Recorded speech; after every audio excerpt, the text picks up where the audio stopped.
ദൈവത്തിൻ്റെ പരിശുദ്ധമായ നാമത്തിന് മഹത്വം ഉണ്ടാകട്ടെ.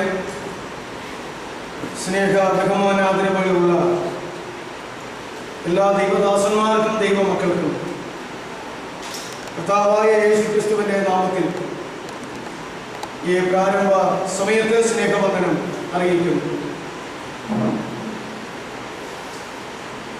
വിശുദ്ധ ലൂക്കോസിന്റെ സുവിശേഷം 16-ാം അധ്യായത്തിന്റെ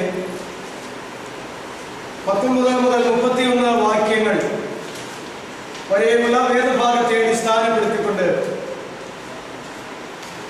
ധനവാന്റെയും ലാസറിന്റെയും ഈ ലോകത്തിലെ ജീവിതത്തെക്കുറിച്ചും അതിൻ്റെ അവസാനത്തെ സംഭവമായിരിക്കുന്ന മരണത്തെക്കുറിച്ചും മരണാനന്തരം അവരനുഭവിച്ചതായ അവസ്ഥകളെക്കുറിച്ചും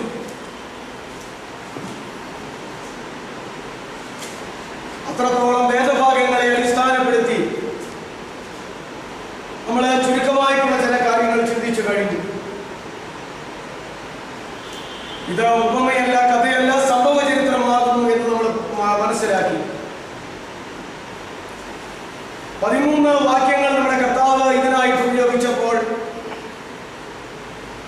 2 മനുഷ്യരുടെ ഈ ലോക ജീവിതത്തെ വെളിപ്പെടുത്തുവാനായി അതിൽ 3 വാക്യങ്ങൾ മാത്രം ഉപയോഗിക്കുകയും ബാക്കി മരണം ഉൾപ്പെടെ പരലോക ജീവിതത്തെ കുറിച്ച് വെളിപ്പെടുത്തുവാനായിട്ട് 10 വാക്യങ്ങൾ കർത്താവ് മാറ്റിവെക്കുകയും ചെയ്തു എന്നുള്ളത് ദൈവത്തിന്റെ സന്നിധിയിൽ ഒരു മനുഷ്യന്റെ ഈ ലോക ജീവിതത്തെക്കാൾ അവന്റെ പരലോക ജീവിതം പ്രധാനപ്പെട്ടിരിക്കുന്നു എന്നുള്ള യാഥാർത്ഥ്യത്തെ വെളിപ്പെടുത്തുന്നു എന്ന് നമ്മൾ പറഞ്ഞു. 2 മനുഷ്യരുടെ ഈ ലോക ജീവിതത്തെ വെളിപ്പെടുത്തുവാൻ 3 വാക്യങ്ങൾ എടുത്തു എങ്കിലും പാതാളത്തിലേക്ക് പോയ ധനവാന്റെ ജീവിതത്തെ വെളിപ്പെടുത്തുവാൻ 1 വാക്യവും പരദീസായിലേക്ക് മരണശേഷം കടന്നുപോയ ലാസറിന്റെ ജീവിതത്തെ വെളിപ്പെടുത്തുവാൻ 2 വാക്യങ്ങളും എടുത്തു. അപ്പോൾ പാതാളത്തിൽ പോകുന്ന മനുഷ്യന്റെ ചരിത്രത്തെക്കാൾ ദൈവത്തിന്റെ സന്നിധിയിൽ ഇരട്ടിയായിട്ടുള്ളതായ വില പരദീസായിലേക്ക് പോകുന്ന മനുഷ്യനെ സംബന്ധിച്ചുള്ളതാകുന്നു എന്ന് കർത്താവ് അതിലൂടെ വെളിപ്പെടുത്തി.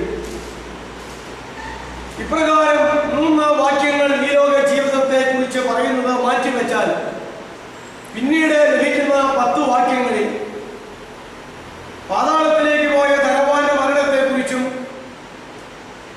പർദീസായിലേക്ക് പോയ ലാസറിന്റെ മരണത്തെക്കുറിച്ചും വെളിപ്പെടുത്തുവാൻ ഓരോ വാക്യങ്ങൾ എടുത്തു എന്ന് പറഞ്ഞാൽ അതിന്റെ അർത്ഥം ഈ ലോകത്തിൽ ധനവാനായാലും ദരിദ്രനായാലും പാതാളത്തിലേക്ക് പോകുന്നവനായാലും പർദീസായിലേക്ക് പോകുന്നവനായാലും ആര് തന്നെ ആയാലും ഒരു മനുഷ്യന്റെ ജീവിതത്തിൽ ദൈവം തമ്പുരാൻ വച്ചിരിക്കുന്ന ജനനം പോലെ പിന്നീട് മരണം പോലെ പിന്നീട് ന്യായവിധിയും ഉണ്ട് എന്ന് നമ്മൾ ചിന്തിച്ചതായിട്ടുള്ള ആ വിഷയത്തോടുള്ളതായിരിക്കുന്ന ബന്ധത്തിൽ ഒരിക്കൽ ജനനം, ഒരിക്കൽ മരണം, ഒരിക്കൽ ന്യായവിധി എന്നുള്ളത് എല്ലാവരെ സംബന്ധിച്ചും തുല്യ പ്രാധാന്യമുള്ള ഒന്നാകുന്നുവെന്ന് കാണിപ്പാൻ മരണത്തെക്കുറിച്ച് ഓരോ വാക്യങ്ങൾ മാത്രമേ കർത്താവ് സംസാരിച്ചുള്ളൂ.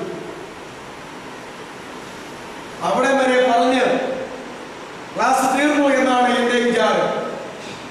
തുടർന്ന് നമുക്ക് പിന്നീട് പാതാളത്തിലേക്ക് പോയിരിക്കുന്ന ആ ധനവാൻ പാതാളത്തിൽ കിടന്നുകൊണ്ട്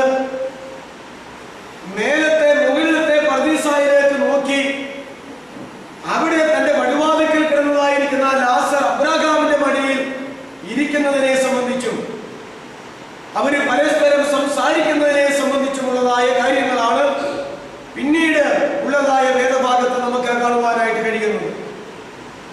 അങ്ങനെ ധനവാൻ സംസാരിക്കുന്നതും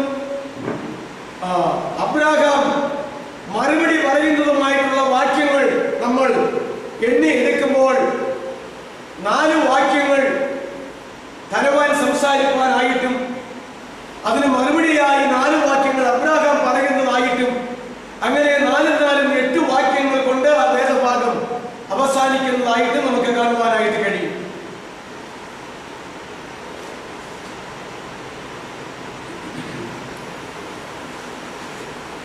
ഇനി 19-ാമത്തെ വാക്യം മുതൽ വേഗത്തിൽ ഞാൻ ഓടിച്ചു പറഞ്ഞു പോകാം. ധനവാൻ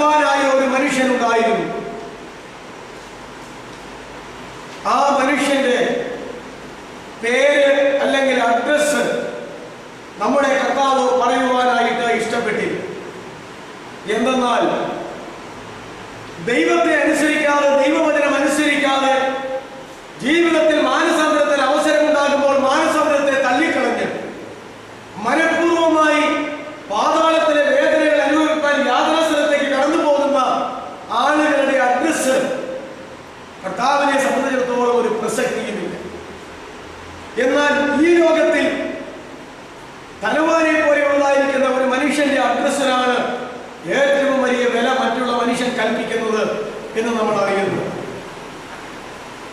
ധനവാന്റെ ജീവിതത്തെ കുറിച്ച് അവിടെ പറഞ്ഞു വരിയിരിക്കുന്നത് ധൂമ്ര വസ്ത്രവും പട്ടും ധരിച്ചിട്ട് ദിനം പ്രതി ആഡംബരത്തോടെ സുഖിച്ചുകൊണ്ടിരുന്നു എന്ന്.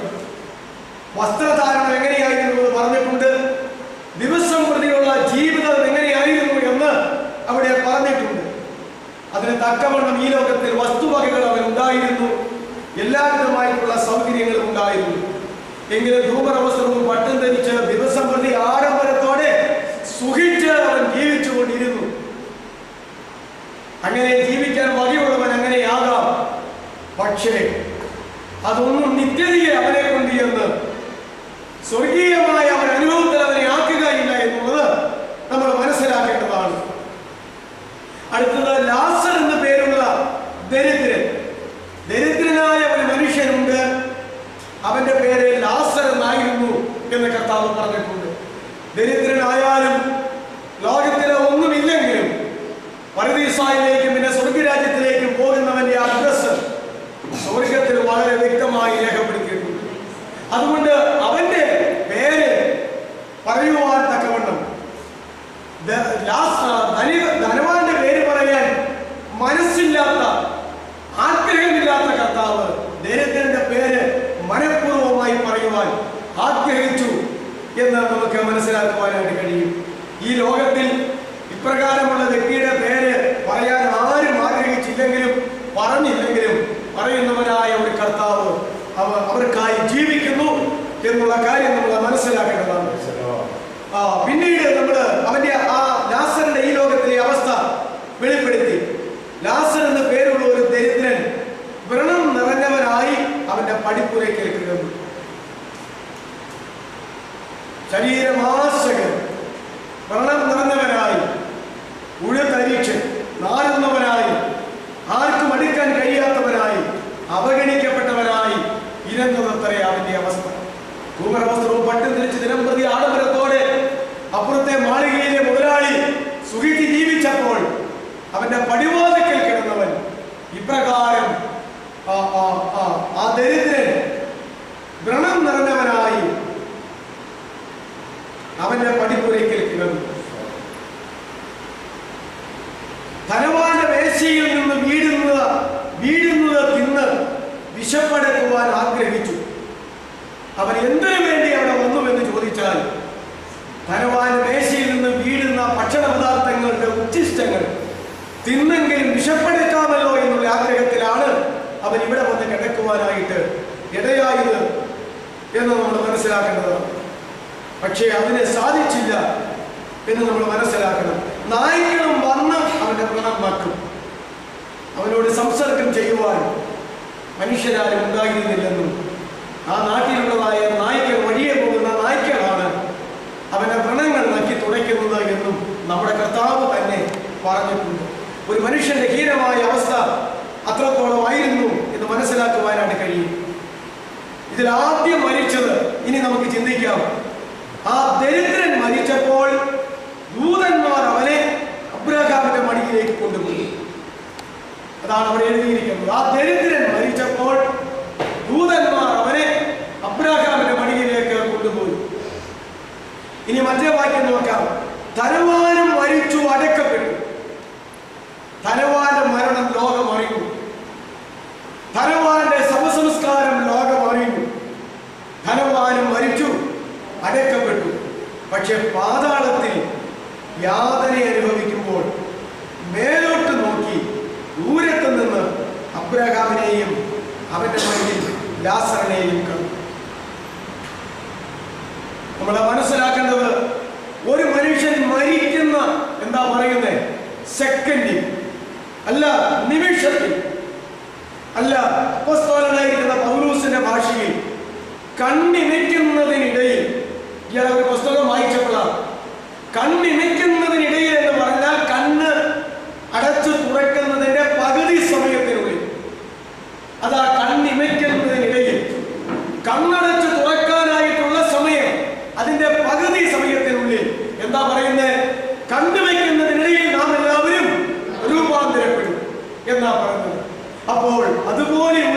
സമയത്ത് മരിച്ച മനുഷ്യന്റെ ആത്മാക്കൾ അത് പർദീസായിലായാലും അബ്രഹാമിന്റെ മടിയിലായാലും അത് പാതാളത്തിലായാലും യാതനാ സ്ഥലത്തായാലും പെട്ടെന്ന് അവിടെ ചെന്ന് ചേരുന്നു എന്നുള്ള ഒരു യാഥാർത്ഥ്യം നമ്മൾ മനസ്സിലാക്കേണ്ടതാണ്. ആത്മാവ് ശരീരത്തിൽ നിന്ന് വേർപെടുന്നതാണല്ലോ മരണം എന്ന് പറയുന്നത്. ആത്മാവ് ശരീരത്തിൽ നിന്ന് വേർപെടുമ്പോൾ മരണം സംഭവിക്കുന്നു. ശരീരം നിർജീവ വസ്തുവായിട്ട് മാറുന്നു. ആത്മാവ് വസിച്ച മൺകൂടാരമായിട്ട് അത് മാറുന്നു. അവന്റെ അവസ്ഥകൾ പെട്ടെന്ന് മാറുന്നു. നാറ്റം വയ്ക്കുന്നതിന് മുമ്പ് സുബോധമുള്ള മനുഷ്യൻ അതിനെ അടക്കം ചെയ്യുന്നു. താമസിക്കേണ്ടി വന്നാലും ഈ കാലഘട്ടത്തിൽ ആധുനിക സംവിധാനങ്ങൾ കാരണം എത്ര നാൾ വേണമെങ്കിലും ആ മൃതശരീരം വച്ചുകൊണ്ടിരിക്കാവുന്ന, അണുക്കൾ പ്രവർത്തിക്കാതെ അത് ചെയ്യാനും അഴുകാനും ഇടയാകാതെ വണ്ണമുള്ള ഒരു സ്ഥിതിവിശേഷത്തിലാക്കാനായിട്ട് കഴിയുന്ന ഒരാധുനിക കാലഘട്ടത്തിലാണ് നമ്മൾ ജീവിക്കുന്നത് എന്ന് നമ്മൾ മനസ്സിലാക്കേണ്ടതാണ്. ശവസംസ്കാരത്തിന് പ്രകാരം പറയാറുണ്ട്, മരിച്ച ആ നിമിഷത്തിൽ തന്നെ ഈ മനുഷ്യന്റെ ആത്മാവ് ദൈവം ഉദ്ദേശിച്ച സ്ഥലത്ത് എത്തിച്ചേർന്നിട്ടുണ്ട് എന്നൊരു വസ്തുതയാണ്. ഒരു പക്ഷേ ഒരു മനുഷ്യൻ മരിക്കുമ്പോൾ ആളുകൾ അറിയുന്നതിന് മുമ്പ്, ഇനി കൂടെ ഇരിക്കുന്ന ഒന്നോ രണ്ടോ പേർ അറിഞ്ഞാലും ആ അവസരത്തിൽ തന്നെ മറ്റുള്ളവരെ അറിയിക്കുന്നതിന് മുമ്പ് ആത്മാവ് പ്രകാശരശ്മിയേക്കാൾ വേഗത്തിൽ പറന്നുയർന്ന് പാതാളത്തിൽ പോകേണ്ടവന്റെ ആത്മാവ് പാതാളത്തിലും, പരദീസായിലേക്ക് പോകേണ്ട ആത്മാവ് പരദീസായിലും ചെന്ന് ചേരുന്നു എന്നുള്ള വസ്തുത വളരെ വ്യക്തമായിട്ട് കർത്താവ് ഇവിടെ പറയുന്നു. പിന്നീട് നിങ്ങളിങ്ങനെ ഓർത്തു നോക്കിക്കേ, ലോകത്തിൽ ഹിന്ദുവാകട്ടെ, മുസ്ലിമാകട്ടെ, ക്രിസ്ത്യാനിയാകട്ടെ, ദൈവമക്കളാകട്ടെ, ആര് തന്നെയും ആകട്ടെ, മരിക്കുന്ന മനുഷ്യനെ അടക്കം ചെയ്യുമല്ലോ. അവരവരുടെ മതകർമ്മങ്ങൾ അനുസരിച്ച് അടക്കം ചെയ്യുമ്പോൾ നാം വിചാരിക്കേണ്ട ഒരു കാര്യം, ഒരു അർദ്ധരാത്രി സമയത്ത് ഒരാൾ മരിച്ചാൽ ഒരു കിടക്കയിൽ രണ്ടുപേരുണ്ടായിരുന്നാലും, അത് ഭാര്യ ഭർത്താക്കന്മാരായിരുന്നാലും ഉറക്കത്തിൽ അത് അറിയണമെന്നില്ല. പ്രത്യേകിച്ച് വേദനയില്ലാത്ത, പിടയ്ക്കാത്ത, ഉരുളാത്ത, നിലവിളിക്കാത്ത ഒക്കെയുള്ള മരണങ്ങളാണെങ്കിൽ, ചില മരണങ്ങൾ അങ്ങനെയാണ്. അറ്റാക്ക് എന്നൊക്കെ പറയുമ്പോൾ അത് പല തരത്തിലുണ്ട്. സുഖമായി ഉറങ്ങിക്കൊണ്ടിരിക്കുമ്പോൾ കൂടെ കിടക്കുന്ന ഭാര്യ അറിയാതെ ഭർത്താവും, ഭർത്താവ് അറിയാതെ ഭാര്യയും മരിച്ചു മാറ്റപ്പെട്ടു പോകുന്നു. വേദനയുള്ളതാണെങ്കിൽ ഉറക്കം തെളിയുകയും നിലവിളിക്കുകയും ഒക്കെ ചെയ്യുന്ന സ്ഥിതിവിശേഷമുണ്ട്. അപ്പോ ഞാൻ പറഞ്ഞത്, ആ മരിക്കുന്ന നിമിഷത്തിൽ തന്നെ അത് ആ ആത്മാവ് അതിന്റെ സ്ഥാനത്തേക്ക് ചെന്ന് ചേരുന്നു. നമ്മൾ ഓർത്തു നോക്കിക്കേ, അത് കഴിഞ്ഞിട്ട് മനുഷ്യരിൽ ചിലപ്പോൾ ഒന്നാമത്തെ ആള് വരെ അറിഞ്ഞു തുടങ്ങുന്നു, രണ്ടാമത്തെ, മൂന്നാമത്തെ, പിന്നീട് അറിയുന്ന ആൾ അറിയിച്ച് അറിഞ്ഞു കേട്ട് വരുമ്പോഴത്തേക്കും പിന്നെ എത്രയോ സമയം കഴിഞ്ഞ അവരവരുടെ മതകർമ്മങ്ങൾ അനുസരിച്ച് ഈ വ്യക്തിയെ പ്രാർത്ഥിച്ചടക്കുന്നത്, ഈ പ്രാർത്ഥനകളെല്ലാം ചൊല്ലിക്കൊണ്ടിരിക്കുമ്പോഴും ഇതിനെല്ലാം മുമ്പായിട്ട് മോർച്ചറിൽ ഫ്രീസറിലൊക്കെ ഇരിക്കുന്നതാണെങ്കിൽ ആഴ്ചകളൊക്കെ കഴിയും. അപ്പോഴേക്കും ഈ ആത്മാക്കൾ അതിൻ്റെ സ്ഥാനത്ത് എത്തിക്കഴിഞ്ഞു. അതാ കർത്താവായിരിക്കുന്ന യേശു പറഞ്ഞ് പഠിപ്പിച്ചിരിക്കുന്നത്. അതങ്ങനെ തന്നെയാണ്. പിന്നീട് പരദീസായിലേക്ക് ചെന്ന് ചേർന്നിരിക്കുന്ന ആത്മാവ്, ഇവിടെ ലാസർ മരിച്ചപ്പോൾ ലാസറിനെ ദൈവദൂതന്മാർ വന്നിട്ട് അകമ്പടി സേവിച്ചവന്റെ ആത്മാവിനെ അബ്രഹാമിന്റെ മടിയിലേക്ക് കൊണ്ടുപോയി. ധനവാന്റെ ആത്മാവിനെ ആര് കൊണ്ടുപോയി എന്നൊന്നും പറഞ്ഞിട്ടില്ല. ആ ധനവാനും മരിച്ചു, അടക്കപ്പെട്ടു, നേരെ യാതനാ സ്ഥലത്തേക്ക് ചെന്നു എന്നാ പറഞ്ഞിരിക്കുന്നത്. അവരെ കൊണ്ടുപോകാൻ ദൂതന്മാരുണ്ട്. അദ്ദേഹം പറയാതെ നിങ്ങൾക്കറിയാമല്ലോ, സാത്താനും സൈന്യങ്ങളുമുണ്ട്, ദൈവദൂതന്മാരും സൈന്യങ്ങളും അവിടെയുമുണ്ട്. അതുകൊണ്ട് രണ്ട് തരത്തിലുമുള്ളതായിരിക്കുന്ന ആളുകളുണ്ട്. അതുകൊണ്ട് അതാത് ആത്മാക്കൾ ചെന്ന് ചേരുന്ന സ്ഥലത്തേക്ക് ചെന്ന് ചേരുന്നതിന് അവിടെ ചെന്നു കൂടുന്ന ആരുടെ അധികാര പരിധിയിലൊക്കെ ആണോ ആ സ്ഥലങ്ങളും അവസ്ഥകളും ആയിരിക്കുന്നത്, യാതൊരു സംശയവുമില്ല. പിന്നീട് നമ്മളിങ്ങനെ ഓർത്തു നോക്കുമ്പോൾ ഈ ശവം അടക്കുന്ന ആളുകൾ മരിച്ച ആളിൻ്റെ എന്താ പറയുന്നത്, നിത്യശാന്തിക്ക് വേണ്ടി, ദൈവത്തോടു കൂടെ ചേരുവാൻ വേണ്ടി, സ്വർഗത്തിൽ എത്തുവാൻ വേണ്ടി, നരകയാതനകൾ അനുഭവിക്കാതിരിക്കുവാൻ വേണ്ടി ഒക്കെ നമ്മൾ പറയുന്ന വാക്കുകൾ, പ്രാർത്ഥിക്കുന്ന പ്രാർത്ഥനകൾ, പ്രസംഗിക്കുന്ന പ്രസംഗങ്ങൾ, വായിക്കുന്ന കാര്യാദികൾ, ഒക്കെയും ചെയ്യുന്ന കർമാദികൾ എല്ലാം ഇങ്ങനെ നിരന്തരമായി ചെയ്തു തുടങ്ങുന്നതിന് മുന്നമേ തന്നെ ഈ ആത്മാക്കൾ എവിടെ ചെന്ന് ചേർന്നിട്ടുണ്ട്, എത്തേണ്ട സ്ഥലത്ത് എത്തിച്ചേർന്നിട്ടുണ്ട്. പിന്നെ അതിൻ്റെ നിരർത്ഥകത നമ്മളൊന്ന് ഓർത്തു നോക്കുകയും ഒരിക്കലും പിന്നെ അതിന് ഇളക്കമോ മാറ്റമോ സ്ഥാനക്കയറ്റമോ ഒന്നും ഉണ്ടാകത്തില്ല. ഇന്ന് വരെ പാതാളത്തിൽ ചെന്ന് പെട്ടിട്ടുള്ള ഒരാത്മാവിനെ അവിടെ നിന്ന് പർദീസായിലാക്കുവാനും, പർദീസായിൽ ചെന്ന് പെട്ടിട്ടുള്ള ഒരാത്മാവിനെ അവിടെ നിന്ന് പാതാളത്തിലാക്കുവാനും, ഇത് രണ്ടുമല്ലാതെ ഒരു ഇടവകാലത്തേക്ക് ഇതുവരെ ഒരാത്മാക്കൾ പോയിട്ടുമില്ല. അങ്ങനെ ആക്കുവാൻ ആർക്കും കഴിഞ്ഞിട്ടില്ല, കഴിയുകയുമില്ല. ഇതാ കർത്താവ് വളരെ വ്യക്തമായി പഠിപ്പിച്ചിരിക്കുന്നു. അപ്പോൾ ഇന്ന് മനുഷ്യർ ചെയ്യുന്ന, പറയുന്ന, പ്രാർത്ഥിക്കുന്ന, പ്രസംഗിക്കുന്ന, ചെയ്തു കൂട്ടുന്ന മരണാനന്തര കർമ്മങ്ങൾ എന്നിവയുടെ നിഷ്പ്രയോജനത്വം നമ്മളൊന്ന് മനസ്സിലാക്കേണ്ടത്. അതുകൊണ്ട് ആ ദരിദ്രൻ മരിച്ചപ്പോൾ ദൂതന്മാർ അവനെ അബ്രഹാമിന്റെ മടിയിലേക്ക് കൊണ്ടുപോയി. ഞാനിവിടെ പറഞ്ഞു എന്ന് ഞാൻ ഓർക്കുന്നില്ല. ഒരു മനുഷ്യന്റെ, ഞാൻ എവിടെയോ ഈ അടുത്ത ദിവസം പറഞ്ഞു, ഒരു മനുഷ്യന്റെ വ്യക്തിത്വം എന്ന് പറയുന്നത് ഞാൻ ഇതിനു മുമ്പ് പറഞ്ഞിട്ടുണ്ട്. എന്താണ് അതിന് നമ്മൾ ഇംഗ്ലീഷിൽ ഇങ്ങനെ പറയാറുണ്ട്, സാധാരണ ഇംഗ്ലീഷില് പേഴ്സണാലിറ്റി എന്ന് പറയാറുണ്ട്. ഇതൊരു സർവ്വസാധാരണമായ സംസാരമാണ്. നമ്മൾ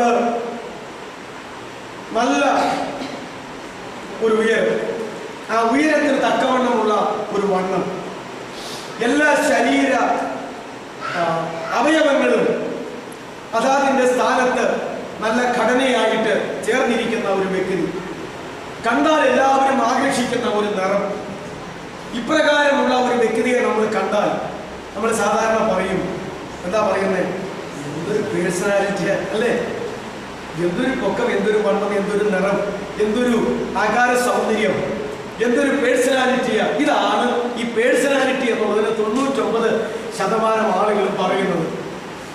അങ്ങനെ ഒരു വ്യക്തി വന്നപ്പോൾ നമ്മൾ ദൂരമേ കണ്ടു, നമ്മളത് ഇങ്ങനെ പ്രകാരം പറഞ്ഞ് പാസ്സാക്കി. ആ വ്യക്തിയുമായിട്ട് അടുത്ത് ഇടപെട്ടപ്പോൾ അറിയുന്നത് ആള് സംസാരിക്കും, അത് ആളെ സംസാരിക്കില്ലെന്ന് മാത്രമല്ല, ചെവിക്ക് കേൾവി കുറവ്, ചെവിക്ക് കേൾവി കുറവെന്ന് മാത്രമല്ല, കണ്ണിന് കാഴ്ച കുറവ്, കണ്ണിന് കാഴ്ചയില്ല, ചെവിക്ക് കേൾവിയില്ല, സംസാരിക്കും ഇല്ല. അത് മാത്രമല്ല, ഇങ്ങനെയൊക്കെയുള്ള ആളുകൾക്ക് ചില ബുദ്ധിയുള്ളവരുണ്ട്, ഇതൊരു മന്ദബുദ്ധിയുണ്ട്. എന്നിട്ട് ഇത്രയും അറിഞ്ഞ് അനുഭവിച്ചു കഴിഞ്ഞാൽ നമ്മൾ ആരോടെങ്കിലും പറയുമോ, എൻ്റെ പൊന്നെ ഭയങ്കര വ്യക്തിത്വമുള്ളൊരു മനുഷ്യനാണ്, ഒന്ന് ചെന്ന് കണ്ട് എന്ന് നമ്മൾ പറഞ്ഞു വിടുമോ? പിന്നെ ഇല്ല. പിന്നെ ഇത്രയും പറയും, എൻ്റെ പൊന്നെ കാണാനൊക്കെ നല്ല ഇതായിരുന്നെങ്കിലും ആള് സംസാരിക്കുകയില്ല, കണ്ണിന് കാഴ്ചയില്ല, ചെവിക്ക് കേൾവിയില്ല എന്ന് തന്നെയല്ല. എന്നാ പറയണേ, ഒരു മന്ദബുദ്ധിക്കാരൻ. ഈ വ്യക്തിയെ ആരെങ്കിലും വലിയ പേഴ്സണാലിറ്റി ഉള്ളതാന്ന് പറയുമോ? പറയത്തില്ല. അപ്പോ ഇവിടെയുള്ള മനുഷ്യനെ ഈ വ്യക്തിത്വം എന്ന് പറയുന്നത് എന്താ പറയുന്നത്? ആത്മാവ് വസിക്കുന്ന വെറും മൺകൂടാരമായിരിക്കുന്ന ഈ പുറത്തെ ശരീരത്തിന്, ഈ ജഡത്തിന് ആണ് ഈ വ്യക്തിത്വം എന്ന് പറയുന്നത്.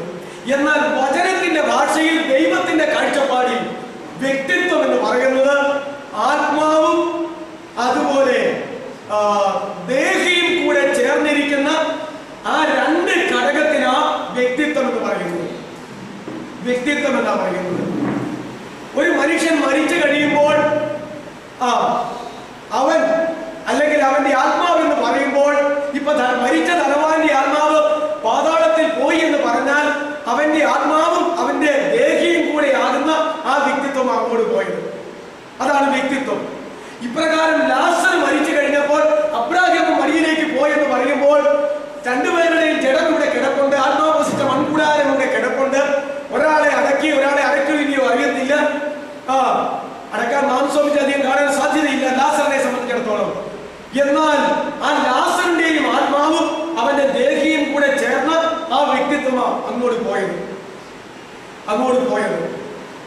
അത് നമ്മുടെ ഈ ശരീരത്തിന്റെ കണ്ണുകൊണ്ട് കാണാനായിട്ട് പറ്റത്തില്ല ആ വ്യക്തിത്വം പോകുന്നത്.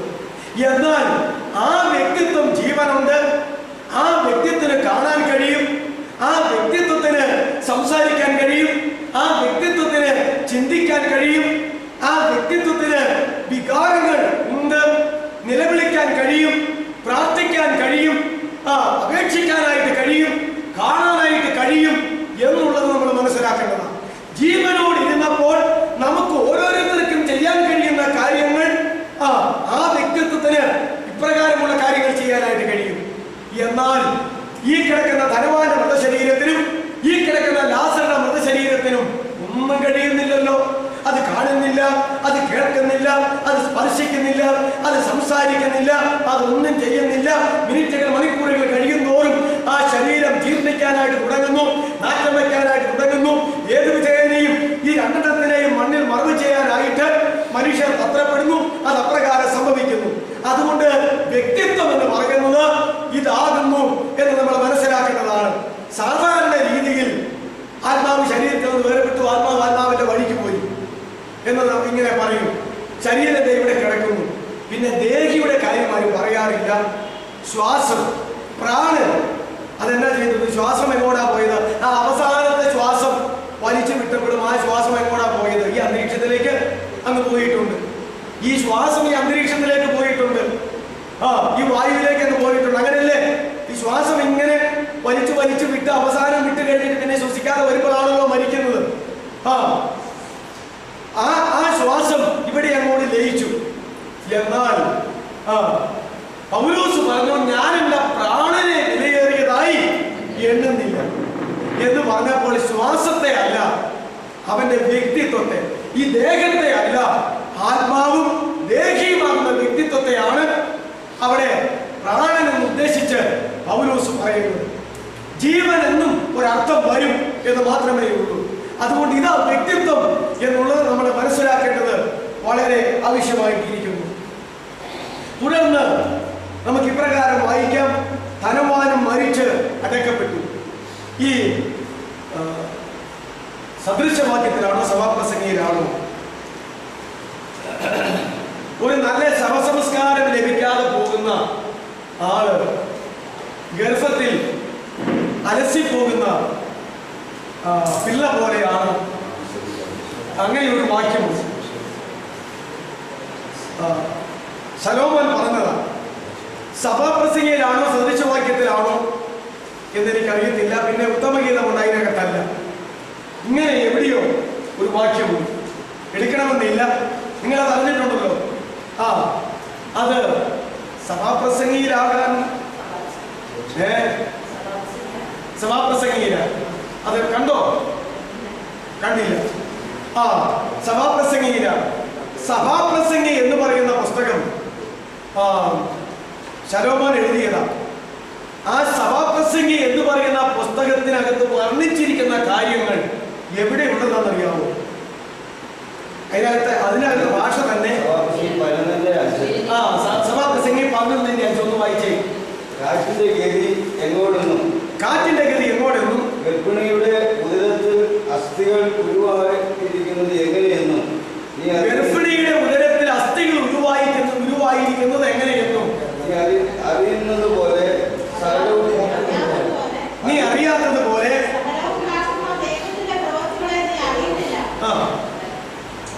അതാണോ? ഇതല്ലല്ലോ. ഒരു ശവസംസ്കാരം ലഭിക്കാതെ പോകുന്നത് ഒരു മനുഷ്യന് ലഭിക്കാതെ പോകുന്നത് ഗർഭം അലസിപ്പോയ പിള്ള പോലെയുള്ള ഒരു അനുഭവമാണ് എന്ന ആശയം വരുന്ന ഒരു വാക്യമുണ്ട്. അതിപ്പോ എടുക്കണ്ട, ഞാൻ പറഞ്ഞത്. അപ്പോ ശവസംസ്കാരം ലഭിക്കാതെ പോയാൽ ആ ആൾ എങ്ങനെ ഇരിക്കുമെന്നാണ് ഉദ്ദേശിക്കുന്നത്. ഒരു സ്ത്രീയുടെ ഗർഭത്തിൽ പ്രസവിക്കുന്നതിന് മുമ്പ് ഏതെങ്കിലും ഒരു കാലഘട്ടത്തിൽ പ്രസവിക്കുന്നതിന് മുമ്പ് ജീവിക്കാൻ കഴിയാത്ത ഒരു കാലഘട്ടത്തിൽ ഗർഭം അലസിപ്പോയി അബോർഷനായി പോകുന്നതിന് തുല്യമാണ് എന്നായി പറഞ്ഞു വരുന്നത്. അതുകൊണ്ട് ശവസംസ്കാരത്തിന് വലിയ വിലയുണ്ട് എന്നായി പറഞ്ഞു വരുന്നത്. സഭാപ്രസംഗിയാണോ? ആണോ? ഒന്ന് വായിച്ചാലൊന്ന് നോക്കാം. ഒരു മനുഷ്യൻ 100 മക്കളെ ജനിപ്പിക്കുകയും ഏറിയ സംവത്സരം ജീവിച്ച് ദീർഘായുസായിരിക്കുകയും ചെയ്തിട്ടും അവൻ നന്മ അനുഭവിച്ച് തൃപ്തനാകാതെയും ഒരു ശവസംസ്കാരം പ്രാപിക്കാതെയും പോയാൽ ഗർഭം മനസ്സിൽ പിണ്ഡം അവനേക്കാൾ നന്ന് എന്ന് ഞാൻ പറയുന്നു. ഒന്നുകൂടെ വായിച്ചാട്ടെ.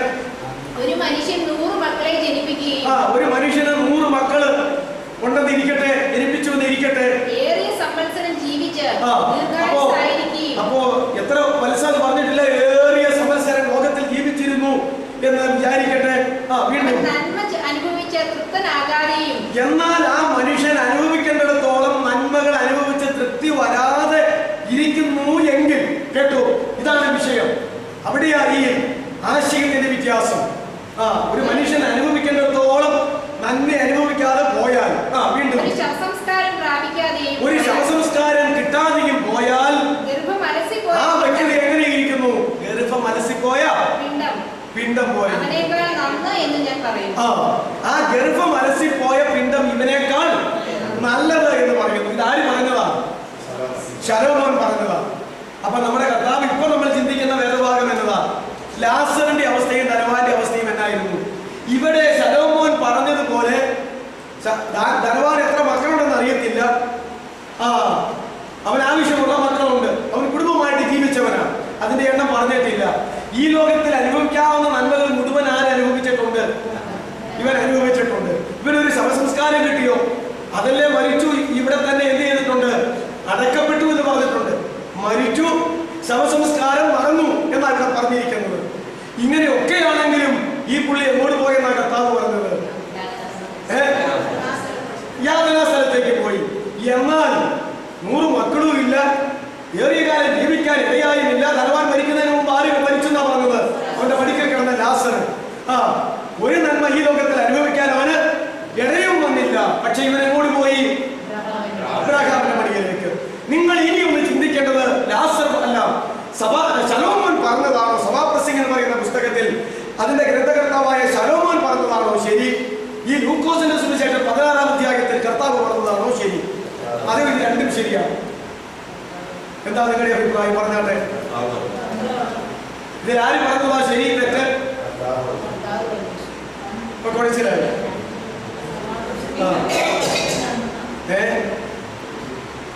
കർത്താവ് പറഞ്ഞതാണോ ശരി തെറ്റ്? ശലോമോൻ പറഞ്ഞതാണോ ശരി തെറ്റ്? ഏതാ?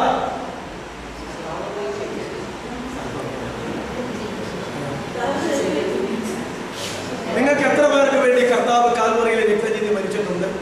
കർത്താവല്ല, ശലോമോൻ. ശലോമോൻ നിങ്ങൾക്ക് വേണ്ടി മരിച്ചിട്ടുണ്ടോ? രക്തം ചിന്തിയിട്ടുണ്ടോ? ശലോമോൻ രക്ഷിച്ചിട്ടുണ്ടോ? ഇല്ല. അപ്പൊ പിന്നെ കർത്താവ് ആരാ? ദൈവപുത്രനും മനുഷ്യപുത്രനും അല്ലേ? അപ്പൊ പിന്നെ ഇതെങ്ങനെ? അപ്പൊ പിന്നെ ആര് പറയണതാ ശരി? ഞാൻ ആദ്യമേ പറഞ്ഞു, ഒരു ദൈവശാസ്ത്രത്തിന്റെ അവസാനത്തെ വാക്ക് തെറ്റോ ശരിയോ എന്ന് പറയാൻ ഈ ലോകത്തിൽ ഒരു മനുഷ്യന് അവകാശമില്ല. ഈ ലോകത്തിൽ ഒരു തിയോളജിസ്റ്റിന് അവകാശമില്ല. ഒരു ബൈബിൾ സ്കൂൾ ഡീനോ പ്രിൻസിപ്പാളിനോ ഡിഗ്രി ഉള്ളവനോ ഒന്നും അവകാശമില്ല. അവകാശം തിയോളജിയുടെ അവസാനത്തെ വാക്ക് ആധികാരികമായി പറയാൻ ആർക്കാ അവകാശം? കർത്താവായ യേശുവിനാ. അവൻ പറഞ്ഞിരിക്കുന്നതിന് അപ്പുറത്ത് ആര് പറഞ്ഞാലും പെശക. അവൻ പറയാതിരിക്കുന്ന വിഷയത്തെ കുറിച്ച് പിന്നെ ഈ ലോകത്തിൽ ദൈവദാസന്മാര് പറയണതോ അല്ലാതെ പിന്നെ എടുക്കാനായിട്ട് പറ്റത്തില്ല. അതുകൊണ്ട് അപ്പൊ ഇതെങ്ങനെയാ? വേദപുസ്തകത്തിൽ അതും വേദപുസ്തകം, ഇതും വേദപുസ്തകം, അതും ദൈവവചനം, ഇതും ദൈവവചനം. അപ്പോ ശലോമോന്റെ ഈ കാര്യമോടെ എഴുതി വെച്ചിരിക്കുന്നത് എന്തിനു വേണ്ടി കേട്ടാ? പഴയ നിയമത്തിൽ ദൈവം ആരിൽ കൂടെ പറഞ്ഞിട്ടുണ്ട്? പ്രവാചകന്മാരിൽ കൂടെ പറഞ്ഞിട്ടുണ്ട് അല്ലേ? പുതിയ നിയമത്തിൽ കർത്താവും പറഞ്ഞിട്ടുണ്ട്, പരിശുദ്ധാത്മാവ് ശിഷ്യന്മാരിലൂടെയും ഒക്കെ പറഞ്ഞിട്ടുണ്ട്. അപ്പൊ ഇത് ഏതാ തെറ്റേ ശരി? ഈ സഭാപ്രസംഗി എന്ന് പറയുന്ന പുസ്തകത്തിന്റെ വിഷയം എന്നാന്ന് വെച്ച് കഴിഞ്ഞാൽ ആദ്യമേ ശലോമോൻ പറഞ്ഞിട്ടുണ്ട്, ഞാൻ ഭൂമിക്ക് മുകളിൽ സ്വർഗത്തിലുള്ള കാര്യമല്ല ഈ പറയുന്നത്, സൂര്യന് കീഴെ ഈ ഭൂമിയിലുള്ള കാര്യം മാത്രമാണ് ഞാൻ ഈ പറയുന്നത്. ഇതല്ലേ ആദ്യം പറഞ്ഞത് അല്ലേ? അപ്പോ ഈ അതിനകത്ത് പറഞ്ഞിരിക്കുന്ന കാര്യങ്ങൾ സൂര്യന് കീഴെ ഈ ഭൂമിയിൽ ഉള്ളതായിരിക്കുന്ന സാധാരണയായ കാര്യങ്ങൾ ആര് പറഞ്ഞിട്ടുള്ളത്? ശലോമോൻ പറഞ്ഞിട്ടുള്ളത്. അതാദ്യം പറഞ്ഞിട്ടുണ്ട്. എന്നിട്ട് ഉയരത്തിലുള്ളതായിരിക്കുന്ന കാര്യം പറഞ്ഞത് അതിന്റെ അവസാനമാണ്. പറയാനുള്ളത് മുഴുവൻ പറഞ്ഞു കഴിഞ്ഞിട്ട് ഇനി എല്ലാത്തിൻ്റെയും സാരം നിങ്ങൾ കേട്ടുകൊള്ളുക. അവിടെ മുതലാണ് ദൈവികമായിട്ടുള്ള കാര്യങ്ങൾ പറഞ്ഞിരിക്കുന്നത്. അവിടെ മുതലാണ് ദൈവികമായിട്ടുള്ള ഉയരത്തിലെ കാര്യങ്ങൾ പറഞ്ഞിട്ടുള്ളത്. എല്ലാത്തിൻ്റെയും സാരം കേട്ടുകൊള്ളുക. എങ്ങനെ പറഞ്ഞാൽ പരിമിതമാണ്, ചിത്തം വിനാശഹേതുവാണ്, സൗന്ദര്യം നിസ്സാരമാണ്, ജ്ഞാനം നിസ്സാരമാണ്. ഇങ്ങനെയുള്ളതായിരിക്കുന്ന കാര്യങ്ങളൊക്കെ നിസ്സാരമായിട്ടുള്ള കാര്യങ്ങൾ അല്ലേ? എന്നാൽ ആത്മാവ് അനശ്വരമാണ്, രക്ഷ അനശ്വരമാണ്, ദൈവവചനം അനശ്വരമാണ്, ദൈവം അനശ്വരമാണ്. അതുകൊണ്ട് സൗന്ദര്യം നിസ്സാരമാണ്, വിദ്യ പരിമിതമാണ്, വിത്തം വിനാശഹേതുവാണ്, ലോകം നശ്വരമാണ്. ഇങ്ങനെയുള്ളതായിരിക്കുന്ന കാര്യങ്ങളെല്ലാം നശ്വരമായിട്ടുള്ളതാണ്. അനശ്വരമായിട്ടുള്ളതും നശ്വരമായിട്ടുള്ളതുമായ കാര്യങ്ങളാണ്. നശ്വരമായിട്ടുള്ളതിനെ കുറിച്ചാണ് സഭാപ്രസംഗി 1:1 മുതൽ അതിന്റെ അവസാനം എല്ലാത്തിന്റെയും സാരം കേട്ടുകൊള്ളുക. സാരം എന്നതാ പറഞ്ഞത്. ഞാൻ ഈ പറഞ്ഞതിന്റെ സാരം എന്താ പറഞ്ഞത്? എല്ലാത്തിന്റെയും സാരം കേട്ടുകൊള്ളുക. എന്നതാ സാരം? അതവിടെ പറഞ്ഞിട്ടില്ലേ? ദൈവത്തെ ഭയപ്പെട്ടോണം. അതല്ലേ സാരം? ദൈവത്തെ ഭയപ്പെട്ട് അവന്റെ കൽപ്പനകളെ പ്രമാണിച്ച് അതാണ് സകല മനുഷ്യർക്കും വേണ്ടത്. അതാണ് അതിന്റെ സാരം. അതുകൊണ്ട് ശലോമോൻ ഇതെല്ലാം പരീക്ഷിച്ച് നോക്കിയെന്നാ പറയുന്നത്. സൂര്യന് കീഴെ ഈ ഭൂമിയിൽ കണ്ണുകൊണ്ട് കാണാവുന്നത് മുഴുവൻ ശലോമോൻ കണ്ടു, ചെവി കൊണ്ട് കേൾക്കാവുന്നത് മുഴുവൻ ശലോമോൻ കേട്ടു, സ്പർശിക്കാവുന്നത് മുഴുവൻ അവൻ സ്പർശിച്ചു, അറിയാവുന്നത് മുഴുവൻ അവൻ അറിഞ്ഞു. അവന് പേര് കൊടുത്തത് എങ്ങനെയാ? ജ്ഞാനിയായിരിക്കുന്ന ശലോമോൻ. അനുഭവിക്കാവുന്ന സുഖങ്ങൾ മുഴുവൻ അവൻ അനുഭവിച്ചു. അവന് എത്ര രാജ്ഞിമാരുണ്ടായിരുന്നു, എത്ര വെപ്പാട്ടിമാരുണ്ടായിരുന്നു, ഇല്ലേ? ഇതൊക്കെ അവിടെ പറഞ്ഞിട്ടുണ്ട്. അപ്പോ ഇതെല്ലാം ശലോമോൻ പരീക്ഷിച്ചറിഞ്ഞതാ. എന്നിട്ട് അതെല്ലാം അവസാനം എന്താ പറഞ്ഞേ? മായ സകലവും മായയത്രേ. എന്നാൽ എല്ലാത്തിൻ്റെയും സാരം കേട്ടുകൊള്ളുക. ദൈവത്തെ ഭയപ്പെട്ട് ദൈവകൽപ്പന അനുസരിച്ച് ജീവിക്കുന്നത് നിനക്ക് നല്ലത്. യൗവനക്കാരാ, നിന്റെ യൗവനകാലത്തിൽ നിന്റെ സൃഷ്ടാവിനെ ഓർത്തുകൊള്ളുക. പിന്നെ പറഞ്ഞു, യൗവനക്കാരാ, നിനക്ക് ബോധിച്ചതുപോലെ നടന്നു, പക്ഷേ ഈ നടപ്പ് മുഖാന്തരമായി നിന്നെ ന്യായവിസ്താരത്തിലേക്ക് ദൈവം കൊണ്ടുവരും. അതുകൊണ്ട് യൗവനക്കാരാ, നിന്റെ യൗവനകാലത്ത് നിന്റെ സൃഷ്ടാവിനെ ഓർത്തുകൊള്ളുക. ഇതാണ് അതിനകത്ത് പറഞ്ഞിരിക്കുന്നതായ കാര്യം. അപ്പോൾ ഒരു ധനവാൻ 100 മക്കളെ ജനിപ്പിച്ചിരുന്നാലും അവന്റെ ഈ ലോക ജീവിതകാലത്ത് നന്മകൾ അവൻ അനുഭവിക്കാതെ പോയാൽ, ഒരു ശവമടക്കം കിട്ടാതെ പോയാൽ, ഗർഭം അലസിപ്പോയ പിണ്ഡമാണ് എന്നുള്ളതും എവിടുത്തെ ജ്ഞാനമാണ്? ഇത് സൂര്യന് മുകളിലുള്ള ജ്ഞാനമല്ല, ഇത് ഉയരത്തിലുള്ള ജ്ഞാനമല്ല, അത് ദൈവത്തിൽ നിന്ന് വന്നതല്ല. സൂര്യന് കീഴെ ഭൂമിയിൽ സർവ്വസാധാരണമായിരിക്കുന്ന ഒരു ജ്ഞാനമാണ് എന്നത്രേ പറഞ്ഞിരിക്കുന്നത്.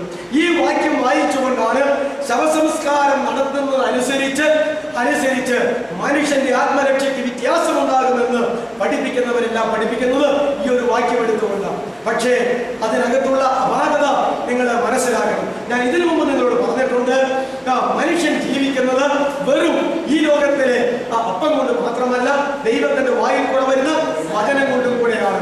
അതുകൊണ്ട് 66 പുസ്തകങ്ങളിലായിട്ട് ഈ വേദപുസ്തകത്തിലുള്ള വചനം വായിച്ച് നോക്കിയിട്ട് ദൈവത്തിന്റെ വായിൽ നിന്ന് വീണിട്ടുള്ളതും ഓരോരോ ചരിത്രത്തിലും സംഭവത്തിലും ഒക്കെ അവനും ഇവനും അവളും ഇവനും ഒക്കെ പറഞ്ഞിട്ടുള്ളതായിരിക്കുന്ന കാര്യങ്ങളും എല്ലാം തമ്മിൽ തിരിക്കേണ്ടിയിരിക്കുന്നു. അതുകൊണ്ട് മനുഷ്യൻ പറഞ്ഞിട്ടുള്ള കാര്യങ്ങൾ, ചരിത്രം വിവരിച്ചപ്പോൾ പറഞ്ഞിട്ടുള്ള കാര്യങ്ങൾ, കണ്ടതും കേട്ടതുമായിരിക്കുന്ന കാര്യങ്ങൾ, പിശാചി പറഞ്ഞ കാര്യങ്ങൾ, വെളിച്ചപ്പാടത്തിമാർ പറഞ്ഞിട്ടുള്ള കാര്യങ്ങൾ, ഗദരദേശത്തിലെ ശാശിപാതൻ പറഞ്ഞിട്ടുള്ളതായിരിക്കുന്ന കാര്യങ്ങൾ, ഈ നാട്ടുകാർ ഓടിക്കൂടിയപ്പോൾ പറഞ്ഞിട്ടുള്ള കാര്യങ്ങൾ, ഇതൊന്നും വേദപുസ്തകത്തിൽ ഉണ്ടെങ്കിലും ഇത് ഒരു ദൈവ പൈതലിന് ആത്മീകമായി ജീവിക്കാവുന്ന വാക്യങ്ങളല്ല. ആത്മീകമായി ജീവനുള്ളത് ദൈവത്തിന്റെ ശ്വാസത്തിലൂടെ, ദൈവത്തിന്റെ വായിലൂടെ വന്നിട്ടുള്ള വചനങ്ങൾ മാത്രമേ ഉള്ളൂ.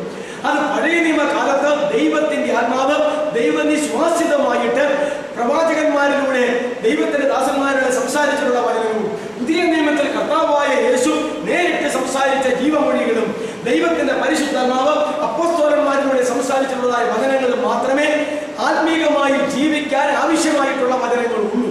ആ ഒരു കാര്യം നമ്മൾ തിരിച്ച് പഠിക്കേണ്ടതാണ്. അതുകൊണ്ട് ഈ അന്ധവിശ്വാസങ്ങളും അനാചാരങ്ങളും ആവശ്യമില്ലാത്ത കർമ്മത്തിന്റെയും അടിസ്ഥാനം ഇപ്രകാരമുള്ള ഭൗതിക ജ്ഞാനങ്ങളും ഇവിടെ മനുഷ്യരെ സംസാരിച്ചിട്ടുള്ളതും പിശാചികൾ വരെ സംസാരിച്ചിട്ടുള്ളതുമായിരിക്കുന്ന വാക്യങ്ങളാണ്. അപ്പോ അതകത്ത് തെറ്റിദ്ധാരണ പറ്റുന്നത് വേദപുസ്തകത്തിൽ ഇത്രാം പുസ്തകം ഇത്രാം അധ്യായം ഇത്രാം വാക്യമെടുത്തേ വായിച്ചെന്ന് പറയുമ്പോൾ, ഇപ്പൊ നമ്മളെടുത്ത് ശലോമോന്റെ കാര്യം വായിച്ചില്ലേ എന്ന് പറഞ്ഞ പോലെ വായിച്ചു കഴിയുമ്പോൾ ഈ വാക്യം എവിടെയുള്ളതാ? ഭഗവത്ഗീതയിലുള്ളതാണോ, ഖുർആനിലുള്ളതാണോ, ബൈബിളിലുള്ളതാണോ? അടുത്ത ചോദ്യം. എന്താ മറുപടി? ബൈബിളിലുള്ളതാ. അത് പഴയ നിയമത്തിലുള്ളതാണോ, പുതിയ നിയമത്തിലുള്ളതാണോ? പഴയ നിയമത്തിലുള്ളതാ. അത് ഏത് പുസ്തകത്തിലുള്ളതാ? സഭാപ്രസംഗിയിലുള്ളതാ. സഭാപ്രസംഗി എന്ന് പറയുന്ന പുസ്തകം 64 പുസ്തകത്തിൽ ഒന്നല്ലേ? അതെ. ഇങ്ങനെയൊക്കെ 4 ചോദ്യം ചോദിച്ചു കഴിയുമ്പോഴത്തേക്കും അപ്പൊ ഈ വളരെ ഇതിനു മുമ്പ് കണ്ടിട്ടില്ല അല്ലേ? അയ്യോ കണ്ടിട്ടില്ല. ഒരു വലിയ നിധി കിട്ടിയ പോലെയാ. അങ്ങനെയാണല്ലോ എല്ലാവരുടെയും വാദഗതി ഇങ്ങനെ മുമ്പോട്ട് കൊണ്ടുപോകുന്നത്. അപ്പോ എന്നിട്ട് ഇത് പറഞ്ഞു കഴിയുമ്പോൾ ശരിയാ എന്നാ പറയുന്നത്. അങ്ങനെയാണെങ്കിൽ ഞാൻ ചോദിക്കട്ടെ, 1, 2, 3 നൂറ്റാണ്ടിൽ കർത്താവിന്റെ 12 അപ്പോസ്തലന്മാരിൽ ഒരു ശവസംസ്കാരം നടന്നു കിട്ടാൻ സാധ്യത 12-ൽ ഒരുവനായ സ്വാഭാവിക മരണം പ്രാപിച്ച യോഹന്നാനായിരിക്കും. പക്ഷേ അവൻ രക്തസാക്ഷിയായി മരിക്കാതെ മരിച്ചെങ്കിലും അവന്റെ ശവസംസ്കാരത്തെ സംബന്ധിച്ചൊന്നും ബൈബിളിൽ പറഞ്ഞിട്ടില്ല. അവൻ പത്മോസ് എന്ന ദ്വീപിൽ റോമൻ ചക്രവർത്തിയാൽ നാടുകടത്തപ്പെട്ടവനായി കർത്താവിനെ പ്രസംഗിച്ചതിനാൽ അവന്റെ ശിക്ഷ നാടുകടത്തപ്പെട്ടുകയാണ്. പണ്ടുകാലത്ത് അങ്ങനെ ഉണ്ടായിരുന്നു. ഇതൊരു ശിക്ഷയായിരുന്നു, നാടുകടത്തൽ. ഇപ്പോ അത് ഇല്ല. ജീവപര്യന്തം ജയിൽ ശിക്ഷ അല്ലെങ്കിൽ തൂക്കിക്കൊല. ഈ നാടുകടത്തൽ ഇപ്പോൾ ഇല്ല. കാരണം ഇപ്പൊ നാടുകടത്താൻ പറ്റത്തില്ല. ഇതുപോലെയുള്ളതായിരിക്കുന്ന ഈ ആധുനിക സംവിധാനം വന്നു കഴിഞ്ഞപ്പോൾ നാടുകടത്തലും അവനവിടെ നാടുകടത്തി കിടക്കുന്നിടത്ത് വല്ല ടവറും ഉണ്ടെങ്കിൽ അവനവിടെ അവന്റെ കയ്യിൽ ഇപ്പോഴത്തെ നമ്മുടെ മൊബൈലും ഉണ്ടെങ്കിൽ ഈ ലോകത്തിൽ എവിടെ ഇരിക്കുന്നവരെ തമ്മിൽ ഇപ്പൊ സമ്പർക്കം പുലർത്താൻ മേലെ സമ്പർക്കം പുലർത്താം. അല്ലെങ്കിൽ അങ്ങനെയുള്ള ഒരു സ്ഥിതിവിശേഷം വന്നപ്പോൾ ഇപ്പൊ നാടുകടത്തുന്ന വലിയ പ്രസക്തിയില്ല. അതൊരു നല്ല കാര്യമായിട്ട് ആളുകൾ വിചാരിക്കുന്നത്. സ്വസ്ഥതയുള്ള വിവരമെല്ലാം അറിയുകയും ചെയ്യാം ഇല്ലേ? ക്യാമറ അവന്റെ കയ്യിൽ കാണും, പല സംവിധാനങ്ങളൊക്കെ കാണും. അപ്പൊ നാടുകടത്തൽ ഇപ്പോൾ ഇല്ല. പക്ഷെ ആ കാലത്ത് ഇതൊന്നുമില്ല. അതുകൊണ്ട് പത്മോസ് ദ്വീപിൽ സ്വാഭാവിക മരണം എന്ന് പറഞ്ഞാൽ മറ്റാരും കൊന്നില്ലെങ്കിലും സ്വാഭാവിക മരണം പ്രാപിച്ചുവെങ്കിലും അവന്റെ ശവസംസ്കാരം നടത്തിയോ എന്ന് അറിയത്തില്ല. ഇനി നടത്തിയെന്ന് ഒരു വാദഗതിക്ക് സമ്മതിച്ചാലും 12-ൽ 11 പേരും ശവസംസ്കാരം കൂടാതെ മരിച്ചു. തലകീടായി തൂക്കിക്കൊന്നവനെ ആരാ അടക്കിയത്? വാളുകൊണ്ട് വെട്ടിക്കൊന്നവനെ ആരാ അടക്കിയത്? അതൊക്കെ ഈ റോമൻ ഗവൺമെന്റിന്റെ ശിക്ഷയാണ്. കുരിശിൽ തൂക്കിക്കൊല്ലുക. അവിടെയെല്ലാം അടക്കാൻ കിടക്കുവാണോ? അവിടെയെല്ലാം നാട്ടുകാർ വന്ന് കെങ്കമമായ ശവസംസ്കാരം നടത്താൻ കിടക്കുവാണോ? അത് കൊലക്കളമാണ്. വനാന്തരങ്ങൾ, വനാന്തരങ്ങൾ. അവിടെ ഇങ്ങനെ ദിവസം തോറും ആളുകളെ വെട്ടിക്കൊന്നുകൊണ്ടിരിക്കും രാജ്യ നിയമം അനുസരിച്ച്. ആ വനാന്തരത്തിൽ അത് വന്യ പക്ഷികളോ മൃഗങ്ങളോ ഒക്കെ കൈകാര്യം ചെയ്തുകൊണ്ടിരിക്കും. കർത്താവിനെ തൂക്കിക്കൊന്നു, കള്ളന്മാരെയും തൂക്കിക്കൊന്നു.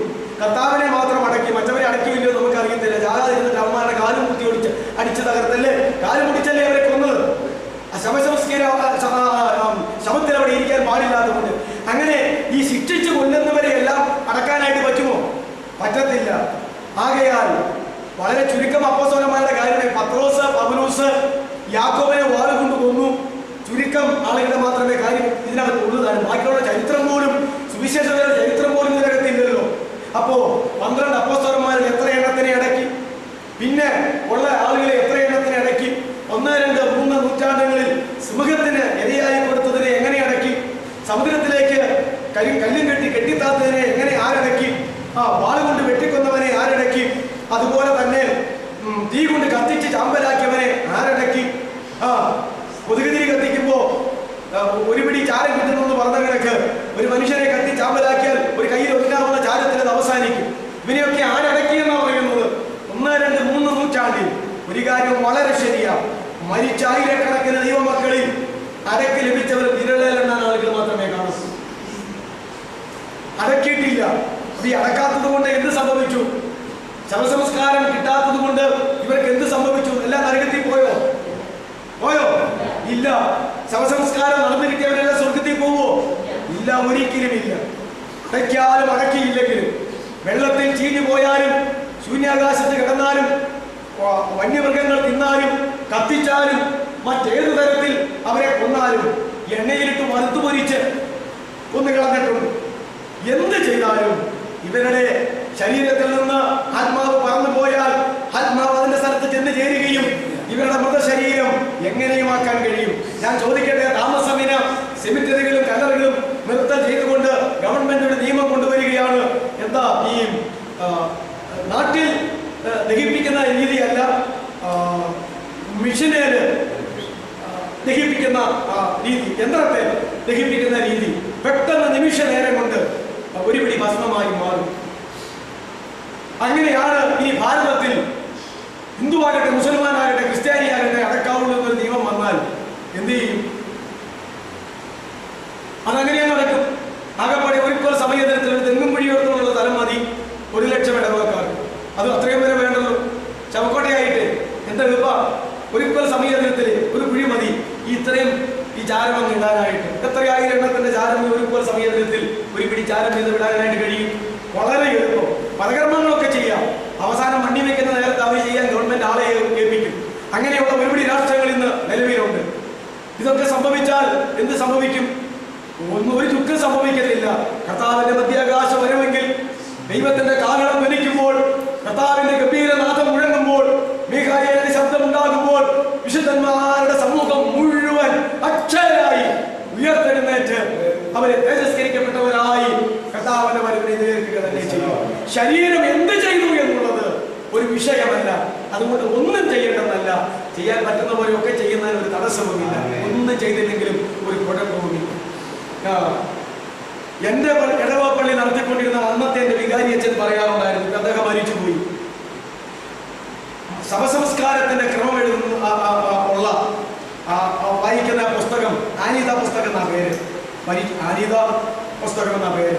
4 ക്രമമുണ്ട് അതിനകത്ത്. ആ 4 ക്രമങ്ങളും ചൊല്ലി തീർത്ത് കൈവപ്പുള്ള ഒരു പട്ടക്കാരൻ എവനെ അടക്കിയാലും അവൻ സ്വർഗത്തിലാണ്. ശാരീരികമായ കൈവയ്പുള്ള ഒരു പട്ടക്കാരൻ എവൻ എങ്ങനെ മരിച്ചാലും വേണ്ടില്ല ഈ 4 ക്രമങ്ങൾ വള്ളിപ്പുള്ളി തെറ്റാതെ ചൊല്ലി തീർത്ത് ആ ശവസംസ്കാര കർമ്മങ്ങൾ സഭയുടെ വിധിപ്രകാരം നടത്തിയാൽ ഈ വ്യക്തിയുടെ ആത്മാവ് എവിടെയായിരിക്കും? സ്വർഗത്തിലാണെന്ന് എന്നോട് പറഞ്ഞ് എന്നെ എന്തുകൊണ്ട് കേട്ടു. അപ്പൊ ഞങ്ങളത് പറയുകയും ചെയ്തു. അങ്ങനെ ആർന്നെങ്കിൽ നല്ലതാണ്. കാരണം 4 ക്രമം എത്തിച്ചാൽ മതി. പക്ഷെ പരിപാടി നടക്കൂലല്ലോ അച്ഛാ എന്ന് പറഞ്ഞിട്ടുണ്ട്. അതുപോലെ നടക്കുമോ? ഒന്നാമത് തന്നെ ആ 4 ക്രമം ചെല്ലണമെന്നില്ല. 4 ചെല്ലിയാലും സമുദായത്തിന്റെ ദൈവം 4 ചെല്ലിയാലും കുഴപ്പമില്ല, 3 ചെല്ലിയാലും കുഴപ്പമില്ല, 2 ചൊല്ലിയാലും കുഴപ്പമില്ല, 1 ചൊല്ലിയാലും കുഴപ്പമില്ല. ഒരു വേള അത് 4 ചൊല്ലാതെ ഒരു കൗമായും ആ മണ്ണിടിയിൽ മാത്രം നടത്തിയാലും ഒരു കുഴപ്പമില്ല. അങ്ങനെ സമയവും സന്ദർഭവും അനുസരിച്ച് കൈകാര്യം ചെയ്യത്തക്കവണ്ണമാ ആ പുസ്തകവും ആ ക്രമവും പിതാക്കന്മാർ എഴുതിയിരിക്കുന്നത്. സംശയമുണ്ടെങ്കിൽ അറിയാവുന്ന പിതാക്കന്മാരുടെ ചോദിച്ചിട്ട് ഈ പറഞ്ഞതിനെതിരാണെങ്കിൽ ഞാൻ മറുപടി പറയും. കാരണം എന്റെ സമുദായക്കാർ തന്നെയാണ് പഠിപ്പിച്ചിരിക്കുന്നത്. അപ്പൊ ഇത്രയേ ഉള്ളൂ അതിന്റെ കാര്യം. അല്ലാതെ അതിന്റെ ചൊലുത്തിലല്ല കാര്യം ഇരിക്കുന്നതെന്ന് ആ ക്രമം എഴുതിയ ആളുകൾക്ക് അറിയാമായിരുന്നു. അത് സൗകര്യം പോലെ ചൊല്ലാനായിട്ട് അത് വെച്ചിരിക്കുന്നു. അതുകൊണ്ട് ഞാൻ പറഞ്ഞത്, പഴയ നിയമത്തിൽ ഇപ്രകാരം ഒരു വചനമുള്ളത് കൊണ്ട് ഒരു ശവസംസ്കാരം നടന്നു കിട്ടിയാൽ അവൻ ഈ ലോകത്തിൽ എങ്ങനെ ജീവിച്ച് മരിച്ചവനായാലും അവന്റെ ആത്മാവിന് ശുഭം കിട്ടുമെന്നൊരു മിഥ്യാവിശ്വാസം ക്രൈസ്തവരുടെ ഇടയിൽ പടർന്ന് പന്തലിച്ചിട്ടുണ്ട്. അതിനൊരു വാക്യമാണ് ഞാനിപ്പോൾ പറഞ്ഞത്. എന്നാൽ നമ്മുടെ കർത്താവ് പറഞ്ഞു അതൊരിക്കലും നടക്കുകയില്ല എന്ന് വളരെ വ്യക്തമായി രേഖപ്പെടുത്തിയിട്ടുണ്ട്. ധനവാനും മരിച്ചടക്കപ്പെട്ടു. പാതാളത്തിൽ യാതന അനുഭവിക്കുമ്പോൾ മേലോട്ട് നോക്കി ദൂരത്ത് നിന്ന് അബ്രാഹാമിനെയും അവന്റെ മടിയിൽ ലാസറിനെയും കണ്ടു. ധനവാന്റെ ആത്മാവ് എവിടെ പോയി? പാതാളത്തിൽ യാതന സ്ഥലത്ത് പോയി. ലാസറിന്റെ ആത്മാവ് എവിടെ പോയി? അബ്രാഹാമിന്റെ മടിയിൽ പോയി. ഇത് ദൂരമുണ്ടെങ്കിലും അന്ന് പരസ്പരം കാണുവാനും സംസാരിക്കാനും ഒക്കെ കഴിയുന്ന സ്ഥലത്തായിരുന്നു എന്ന് ഞാൻ കഴിഞ്ഞ ക്ലാസ്സിൽ പറഞ്ഞു. എന്നാൽ നമ്മുടെ കർത്താവിന്റെ ക്രൂശീകരണത്തോടു കൂടെ ഈ സ്ഥലങ്ങൾക്കും അവസ്ഥകൾക്കും മാറ്റം വരുത്തി എന്നും ഞാനിവിടെ പറഞ്ഞു. ഇല്ലേ? മാറ്റം വരുത്തി എന്ന് ഞാനിവിടെ പറഞ്ഞു. ഇപ്പോൾ പാതാളത്തിൽ യാതനാ സ്ഥലത്ത് ദുഷ്ടന്മാരുടെ ആത്മാക്കളും നേരത്തെ പാതാളത്തിൽ ആത്മാക്കളായ അവിടെയുള്ള ആത്മാക്കളെ ദൈവത്തിന്റെ പരദീസ മൂന്നാം സ്വർഗത്തിലേക്ക് കർത്താവ് കൊണ്ടുപോയി അവിടെ ആക്കി. ഇത് കാണാൻ മേലാത്ത, അറിയപ്പെടാത്ത, സംസാരിക്കാൻ ഇപ്പോൾ കഴിയാത്ത, ആളുകൾക്ക് സംസാരിക്കാൻ കഴിയാത്തതല്ല, പരസ്പരം കാണുവാനും കേൾക്കുവാനും അറിയാനും കഴിയാത്ത ഒരവസ്ഥയിലാക്കിയിട്ടുണ്ട് എന്നുള്ള കാര്യം വചനത്തിലൂടെ ഞാൻ പറഞ്ഞത്. അതുകൊണ്ട് ആ ഒരു കാര്യം നമ്മുടെ മനസ്സിലിരിക്കേണ്ടത് വളരെ ആവശ്യമാണ്. എന്നാൽ ആ ആത്മാവും ദേഹിയുമാകുന്ന വ്യക്തിത്വത്തോടു കൂടെ ശവസംസ്കാരം നടത്തിയ മണ്ണിൽ ധനവാന്റെ ജഡം കിടക്കുമ്പോൾ പാതാളത്തിൽ യാതന സ്ഥലത്തേക്ക് പോയിരിക്കുന്ന ആ ധനവാന്റെ കാര്യം 24-ാമത്തെ വാക്യം മുതൽ നമുക്കൊന്ന് നോക്കാം. ധനവാനും മരിച്ചു, അടക്കപ്പെട്ടു, പാതാളത്തിൽ യാതന അനുഭവിക്കുമ്പോൾ. ആരാ യാതന അനുഭവിക്കുന്നത്? ധനവാൻ. ശരീരത്തോടു കൂടെയാണോ? അല്ല, മറ്റേ വ്യക്തിത്വത്തോടു കൂടെ. മേലോട്ട് നോക്കി ദൂരത്ത് നിന്ന് അബ്രാഹാമിനെ അവന്റെ മടിയിൽ ലാസറിനെയും കണ്ടു. അപ്പോൾ ആ വ്യക്തിത്വത്തിന് ഇവിടെ എന്തിന് സാധ്യതയുണ്ട്? കാണാനായിട്ടുള്ള സാധ്യതയുണ്ട്. നമ്മൾ ഈ ശരീരത്തിൽ ഇരുന്ന് ഈ കണ്ണുകൊണ്ട് കാണുന്നതിനേക്കാൾ കുറെ കൂടെ പൗരിൽ കാണാനായിട്ടുള്ള എന്റെ കണ്ണിന് വെള്ളെടുത്തായിട്ടാണല്ലോ ഞാൻ ഈ വെള്ളെടുത്തന്റെ കണ്ണാടി വെച്ചിരിക്കുന്നത്.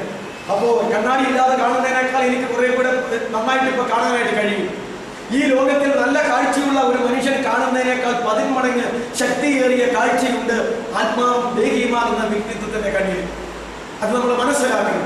അപ്പോ കാണുവാനായിട്ട് കഴിയുന്ന ഒരവസ്ഥ ധനവാനുണ്ടായിരുന്നു. അതെല്ലാ കാലത്തും ഉണ്ട്.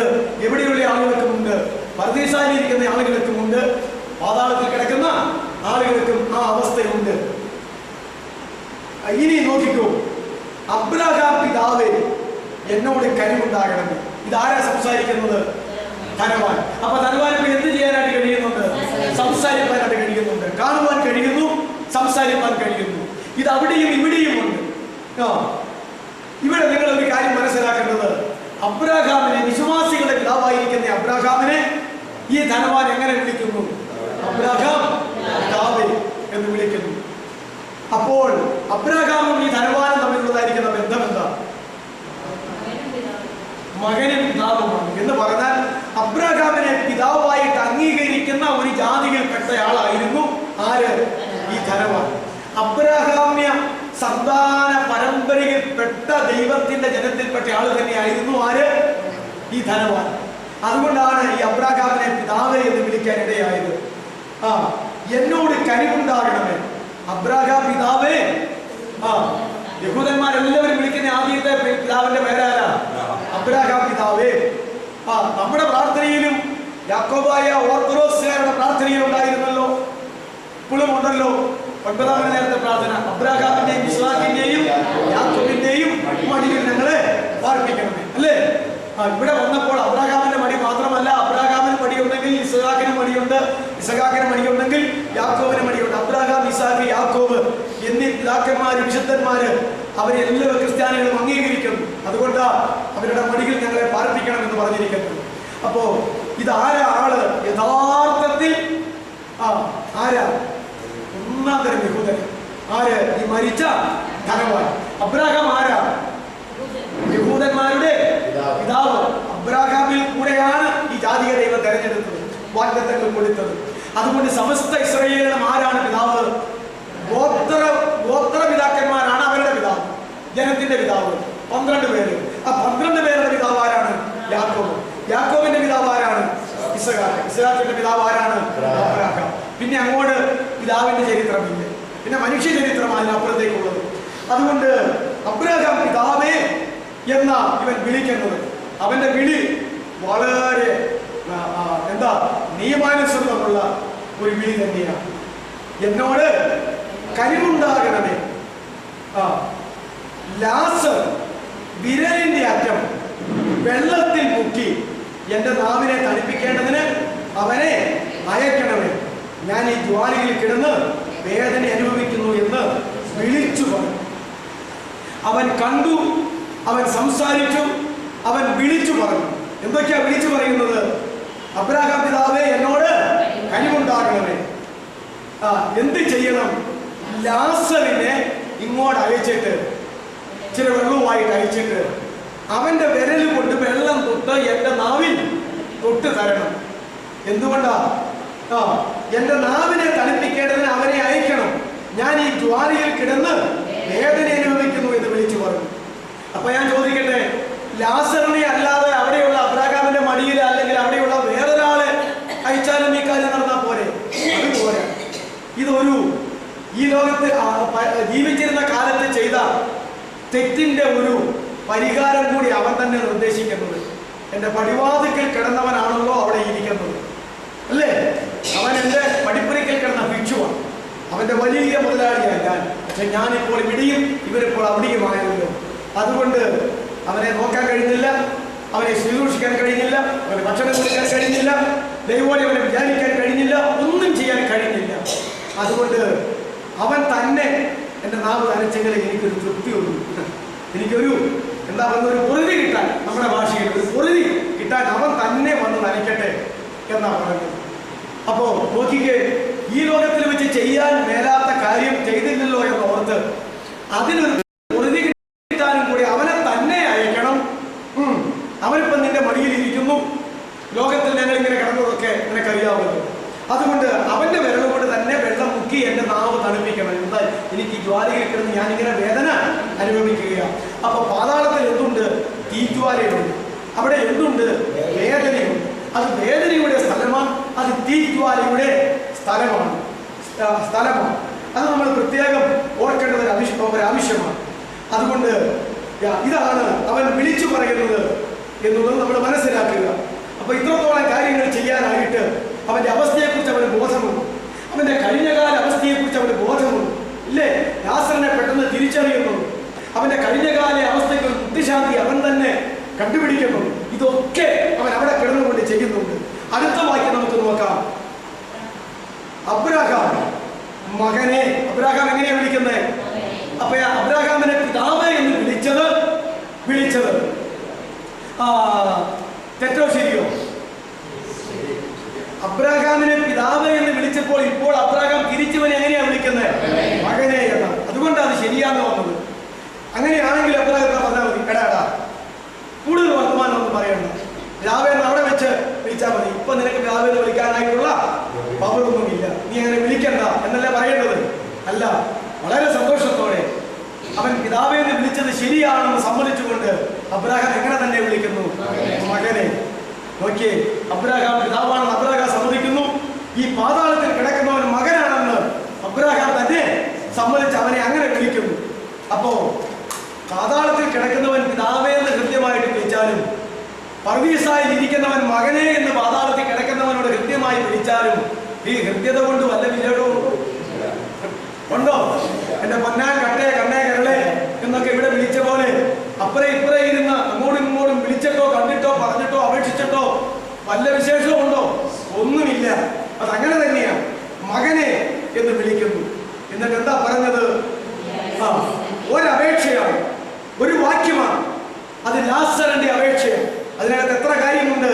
അബ്രാഹാമിനെ സംബോധന ചെയ്യുന്നു പിതാവേ എന്ന്, കനിവുണ്ടാകണമെന്ന് പറയുന്നു, ലാസറിനെ വെള്ളം തൊട്ട് കൊടുത്ത് നനച്ച് തണുപ്പിക്കാനായിട്ട് അവനെ വിടണമെന്ന് പറയുന്നു. ഈ ഞാൻ കിടക്കുന്ന ഇടം എന്താണ്? ജ്വാലയും വേദനയുമാണ്, എനിക്ക് വയ്യ എന്നവൻ വിളിച്ചു പറയുന്നു. ഇത്രത്തോളം കാര്യങ്ങൾ ഒരൊറ്റ വാചകത്തിൽ ആരോട് പറയുന്നുണ്ട്? ഒരൊറ്റ വാക്യത്തിൽ, ബൈബിളിലെ ഒരൊറ്റ വാക്യത്തിൽ അബ്രാഹാമിനോട് പറയുന്നുണ്ട്. മറുപടി അബ്രാഹാം പറയുന്നു. അപ്പൊ ഞാൻ ചോദിക്കട്ടെ, ലാസർ ഇവിടെ പറയുന്നതായിട്ടില്ലെങ്കിലും ലാസർ ആരുടെ മടിയിൽ ഇരിക്കുന്നു എന്നിവിടെ പറഞ്ഞിരിക്കുന്നുവോ? ഒരാളുടെ മടിയിലല്ല. അബ്രാഹാമിന്റെ മടി എന്നുള്ളത് പർദീസായിക്ക് യഹൂദന്മാര് സാധാരണ പറഞ്ഞു വരുന്ന ഒരു പേരായിരുന്നു. അതുകൊണ്ടാണ് ഇപ്പോഴത്തെ ക്രിസ്ത്യാനികൾ പറയുന്നതും ഈ പർദീസായിക്ക് എന്ത് മടിയെന്ന? അബ്രാഹാമിന്റെ, ഇസാഖിന്റെ, യാക്കോബിന്റെയും മടി എന്ന് ക്രിസ്ത്യാനികൾ പറയുന്നു. യഹൂദന്മാരെന്ന് അബ്രാഹാമിന്റെ മടി എന്ന് മാത്രം പറയുന്നു. അതുകൊണ്ട് പക്ഷേ അവിടെ നിന്ന് ആര് സംസാരിക്കുന്നുണ്ട്? ലാസർ പറയുന്നില്ലെങ്കിലും അവരുടെ ലീഡറായിരിക്കുന്ന അബ്രാഹാം അവിടെ ഇരുന്ന് കാണുന്നു, അവിടെ ഇരുന്ന് കേൾക്കുന്നു, അവിടെ ഇരുന്ന് സംസാരിക്കുന്നു. പിതാവിനെ വിളിച്ചവനെ മകനെ എന്ന് തന്നെ വിളിക്കുന്നു. അതുകൊണ്ട് ലാസർ സംസാരിച്ചോ ഇല്ലയോ എന്നുള്ളത് വിഷയമല്ല. അബ്രാഹാം അവിടെ ഇരുന്ന് സംസാരിക്കുന്നുണ്ട്, അവിടെ പ്രതിനിധിയായിട്ട് അവിടെ ഇരുന്ന് സംസാരിക്കുന്നുണ്ട്. അപ്പോൾ ഈ പറയുന്നതായിട്ടുള്ള കാണുക, കേൾക്കുക, സംസാരിക്കുക, അപേക്ഷിക്കുക എന്നിങ്ങനെയുള്ള കാര്യങ്ങൾ അവിടെയും ഇവിടെയും ഒരുപോലെ ഉണ്ട് എന്ന് നമുക്ക് മനസ്സിലാക്കാം. മനസ്സിലാക്കേണ്ടതാണ്. എന്നിട്ട് എന്താ മകനെ എന്ന് വിളിച്ചിട്ട് പറയുക, നിന്റെ ആയുസ്സിൽ നീ നന്മയും ലാസർ ഔവണ്ണയും തിന്മയും പ്രാപിച്ചു എന്ന് പറയുക. ഇതാര് പറഞ്ഞതാ? കർത്താവല്ലേ ഈ ചരിത്രം പറയുന്നേ. ധനവാന്റെ ആയുസ്സിൽ അവൻ എന്തേ പ്രാപിച്ചിട്ടുള്ളൂ? നന്മ മാത്രമേ പ്രാപിച്ചിട്ടുള്ളൂ. നന്മ മാത്രം പ്രാപിച്ച ഒരു മനുഷ്യന്റെ എക്സാമ്പിൾ പറയാൻ പറഞ്ഞാൽ വേറെ ആരെയും എനിക്ക് കാണാനായിട്ടില്ല. ഒരുപടി കോടീശ്വരന്മാർ ഇതിനകത്തുണ്ട്. ഇയ്യോബ് ഒരു കോടീശ്വരനായിരുന്നു, അബ്രഹാം ഒരു കോടീശ്വരനായിരുന്നു. എന്തെല്ലാം നന്മകൾ അനുഭവിച്ചു, എന്തെല്ലാം തിന്മകളും അവൻ അനുഭവിച്ചവരുടെ ഈ ചരിത്രത്തിൽ നിന്ന്. പക്ഷെ ഈ മനുഷ്യനെ കുറിച്ച് പറയുകയാണ്, നിന്റെ ആയുസ് നീ എന്ത് മാത്രമേ അനുഭവിച്ചിട്ടുള്ളൂ? നന്മ മാത്രമേ അനുഭവിച്ചിട്ടുള്ളൂ. അതുപോലെ തന്നെ ലാസറിന്റെ ആയുസ്സിൽ അവന് എന്തേ പ്രാപിച്ചിട്ടുള്ളൂ? തിന്മ മാത്രമേ പ്രാപിച്ചിട്ടുള്ളൂ.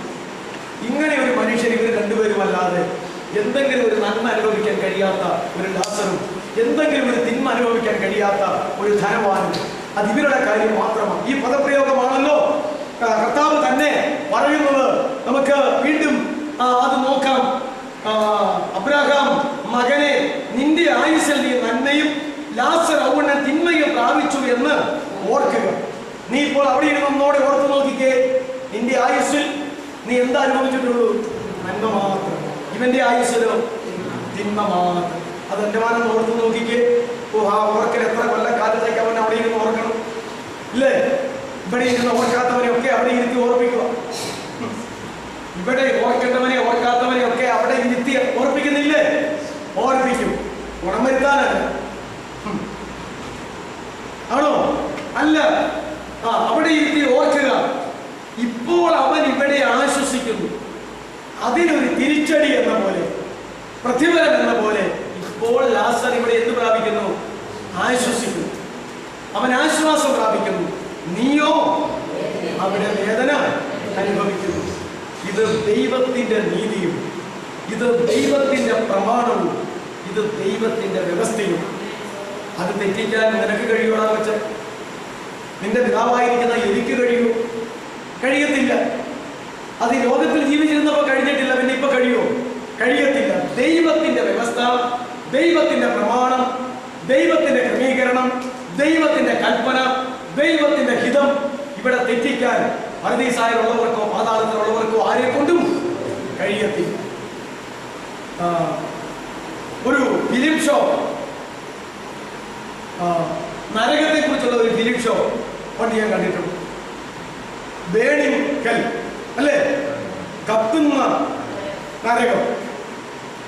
ഞാൻ കണ്ടത് പണ്ട് ആയൂര് ഉള്ള ഒരു ജോയി എന്ന് പറയുന്ന ഒരു പ്രാസംഗികൻ നിൽക്കുന്ന അയാള് കൊണ്ടുവന്നപ്പോൾ ജോയി പോൾ ഇത് കണ്ടത്.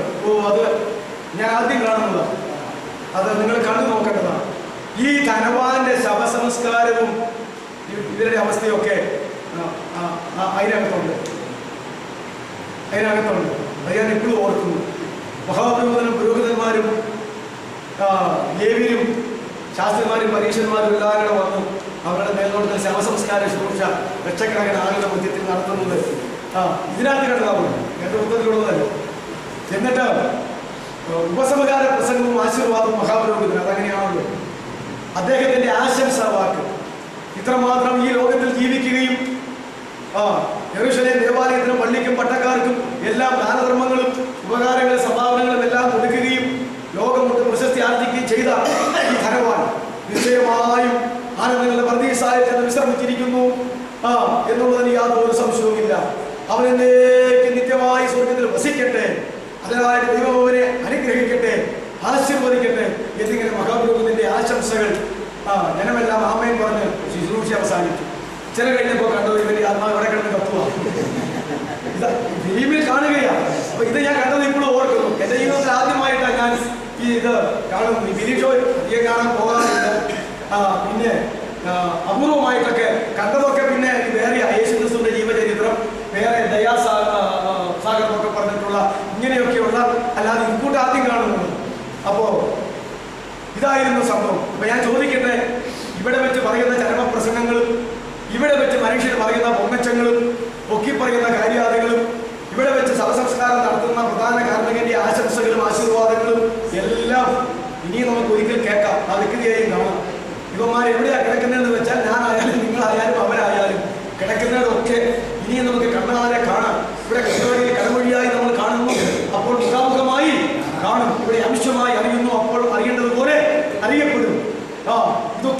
വളരെ ശരിയാണ്. അതുകൊണ്ട് എന്ന് തന്നെയല്ല ഒരു കാര്യം അറിയേണ്ടത്, നമ്മുടെയൊക്കെ വീട്ടിൽ സ്വന്തപ്പെട്ടവരിലും കുടുംബക്കാരിലും ചാച്ചക്കാരിലും തറവാട്ടുകാരിലും ഒക്കെ ആയിട്ട് നമ്മുടേതായ പാരമ്പര്യത്തിൽ ആരെങ്കിലും മരിച്ചു പോയിട്ടുണ്ടല്ലോ? ഒത്തിരി പേര് മരിച്ചു മാറ്റപ്പെട്ടു പോയിട്ടില്ലേ? ഇവരൊക്കെ എവിടെ കിടക്കുന്നു ആർക്കറിയാം? ഒന്നുകിൽ പാതാളത്തിൽ അല്ലെങ്കിൽ പർദീസായി. പാതാളത്തിൽ കിടക്കുന്നവൻ ഇവനെ പോലെ തന്നെ അനുഭവിക്കുക കേട്ടോ, ഒരു മാറ്റവും ഇല്ല. പർദീസായി ഇരിക്കുന്നവൻ ഈ ലാസറിനെ പോലെ തന്നെ അവിടെ ഇരുന്ന് ആശ്വസിക്കുന്നു, ഒരു മാറ്റവും ഇല്ല. അതുകൊണ്ട് ആരായാലും രണ്ട് ആത്മാക്കൾ വസിക്കുന്ന രണ്ട് സ്ഥലം മാത്രമേ ഉള്ളൂ. അതങ്ങനെ തന്നെ ഇരിക്കുകയാണ് ഇനിയും കർത്താവിന്റെ വരവ് വരെയും അതങ്ങനെ തന്നെ ഇരിക്കുകയാണ്. എന്നാൽ ചോദിക്കട്ടെ, നമ്മൾ സ്നേഹിച്ചിട്ടുള്ളതായിരിക്കുന്ന ആളുകൾ, നമ്മുടെ ഏറ്റവും ബന്ധുമിത്രാദികളായിട്ടുള്ള ആളുകൾ, നാം നടത്തിയിട്ടുള്ളതായിരിക്കുന്ന മതകർമ്മങ്ങളെല്ലാം നിഷ്ഫലമാക്കിക്കൊണ്ട്, അവർക്ക് വേണ്ടി ചെയ്തതെല്ലാം നിഷ്ഫലമാക്കിക്കൊണ്ട് അവരവിടെ കിടന്ന് നിലവിളിക്കുമ്പോൾ ഈ ധനവാൻ നിലവിളിച്ചതുപോലെ ഇന്നും വിളിച്ചു പറഞ്ഞുകൊണ്ടിരിക്കുക, ലോകത്തിൽ എനിക്ക് എൻ്റെ മക്കളുണ്ട്, അതിൻ്റെ മക്കളുണ്ട്, കൊച്ചുമക്കളുണ്ട്, എൻ്റെ പെൺമക്കളുണ്ട്, മരുമക്കളുണ്ട്, അങ്ങനെയുണ്ട്, ഇങ്ങനെയുണ്ട്, അവരുണ്ട്, ഇവരുണ്ട്, ഇതെല്ലാം ഗുണം വരാതെ കിടക്കുക. അബ്രഹാം പിതാവേ, എന്തെങ്കിലും തരത്തിൽ ഒന്ന് അഡ്ജസ്റ്റ് ചെയ്ത് ഞാനോ ഇവിടെ വന്നല്ലോ, അവനെ ഒന്ന് ഗുണവരുത്താനായിട്ട് പറ്റുമെന്നൊക്കെ അവരിപ്പോഴും പറഞ്ഞുകൊണ്ടിരിക്കുക. യാതൊരു സംശയവും ഇല്ല. അപ്പൊ ഇപ്പോഴത്തുനിന്നുള്ള മറുപടി അബ്രഹാം പറഞ്ഞതുപോലെ തന്നെ അബ്രഹാമിന് മെനക്കേടുള്ളത് എനിക്ക് തോന്നുന്നില്ല. കാരണം ദിനംതോറും ആളുകൾ മരിച്ച് പാതാളത്തിലേക്കും പർദീസായിലേക്കും പോയിക്കൊണ്ടിരിക്കുകയാണ് അല്ലേ? ഇത് ന്യായപ്രമാണ കാലഘട്ടത്തിൽ സംഭവിച്ച കാര്യമാണ്. 2000 കൊല്ലത്തിനപ്പുറത്ത് പഴക്കമുള്ള കാര്യം അബ്രഹാം ഒന്നുകൂടെ പറയും. ഒരു വാക്യം പറഞ്ഞു, അസ്ത്രീയമല്ല, ഞങ്ങൾക്കും നിങ്ങൾക്കും നടുവേ വലിയ ഒരു പിളർപ്പ് ഉണ്ടാക്കിയിരിക്കും. അതാണ് മറ്റൊരു കാര്യം. നീ അത് കണ്ടില്ലല്ലോ, ഇങ്ങോട്ട് നോക്കി അങ്ങോട്ട് നോക്കി ഇതൊക്കെ കണ്ടു. നമ്മൾ തമ്മിൽ കിടക്കുന്ന ഈ സ്ഥലത്തിന് നടുവേ തന്നെ അല്ലെങ്കിൽ അങ്ങോട്ടും ഇങ്ങോട്ടും കടന്നുകൂടാത്ത ഒരു പിളർപ്പ് ഉണ്ടെന്നല്ല, പിളർപ്പ് ഉണ്ടാക്കിയിരിക്കുന്നു. ആരുണ്ടാക്കി? ദൈവം ഉണ്ടാക്കി. അതുകൊണ്ട് പറയുകയാ, ഇവിടെ നിന്ന് നിങ്ങളുടെ അടുക്കൽ കടന്നു വരുവാൻ ഇച്ഛിക്കുന്നവർക്ക് കഴിവില്ല, അവിടെ നിന്ന് ഞങ്ങളുടെ അടുക്കൽ കടന്നു വരുവാനും പാടില്ല എന്ന് നോക്കിയേ, നടക്കൂല. ഇതിന് നടുവിൽ പരസ്പരം കടന്നുകൂടാതെ വേണം ഒരു പിളർപ്പ് ഉണ്ടാക്കി വച്ചിരിക്കുന്നു. ആ പിളർപ്പ് ഒരു അഗാധമായ പിളർപ്പാണ്. ആ പിളർപ്പ് എന്താ പറയുന്നേ? ആ പിളർപ്പ് വീണുപോയ ദൂതന്മാരെ പിടിച്ചു വെച്ചിരിക്കുന്നതായ പിളർപ്പാണ്.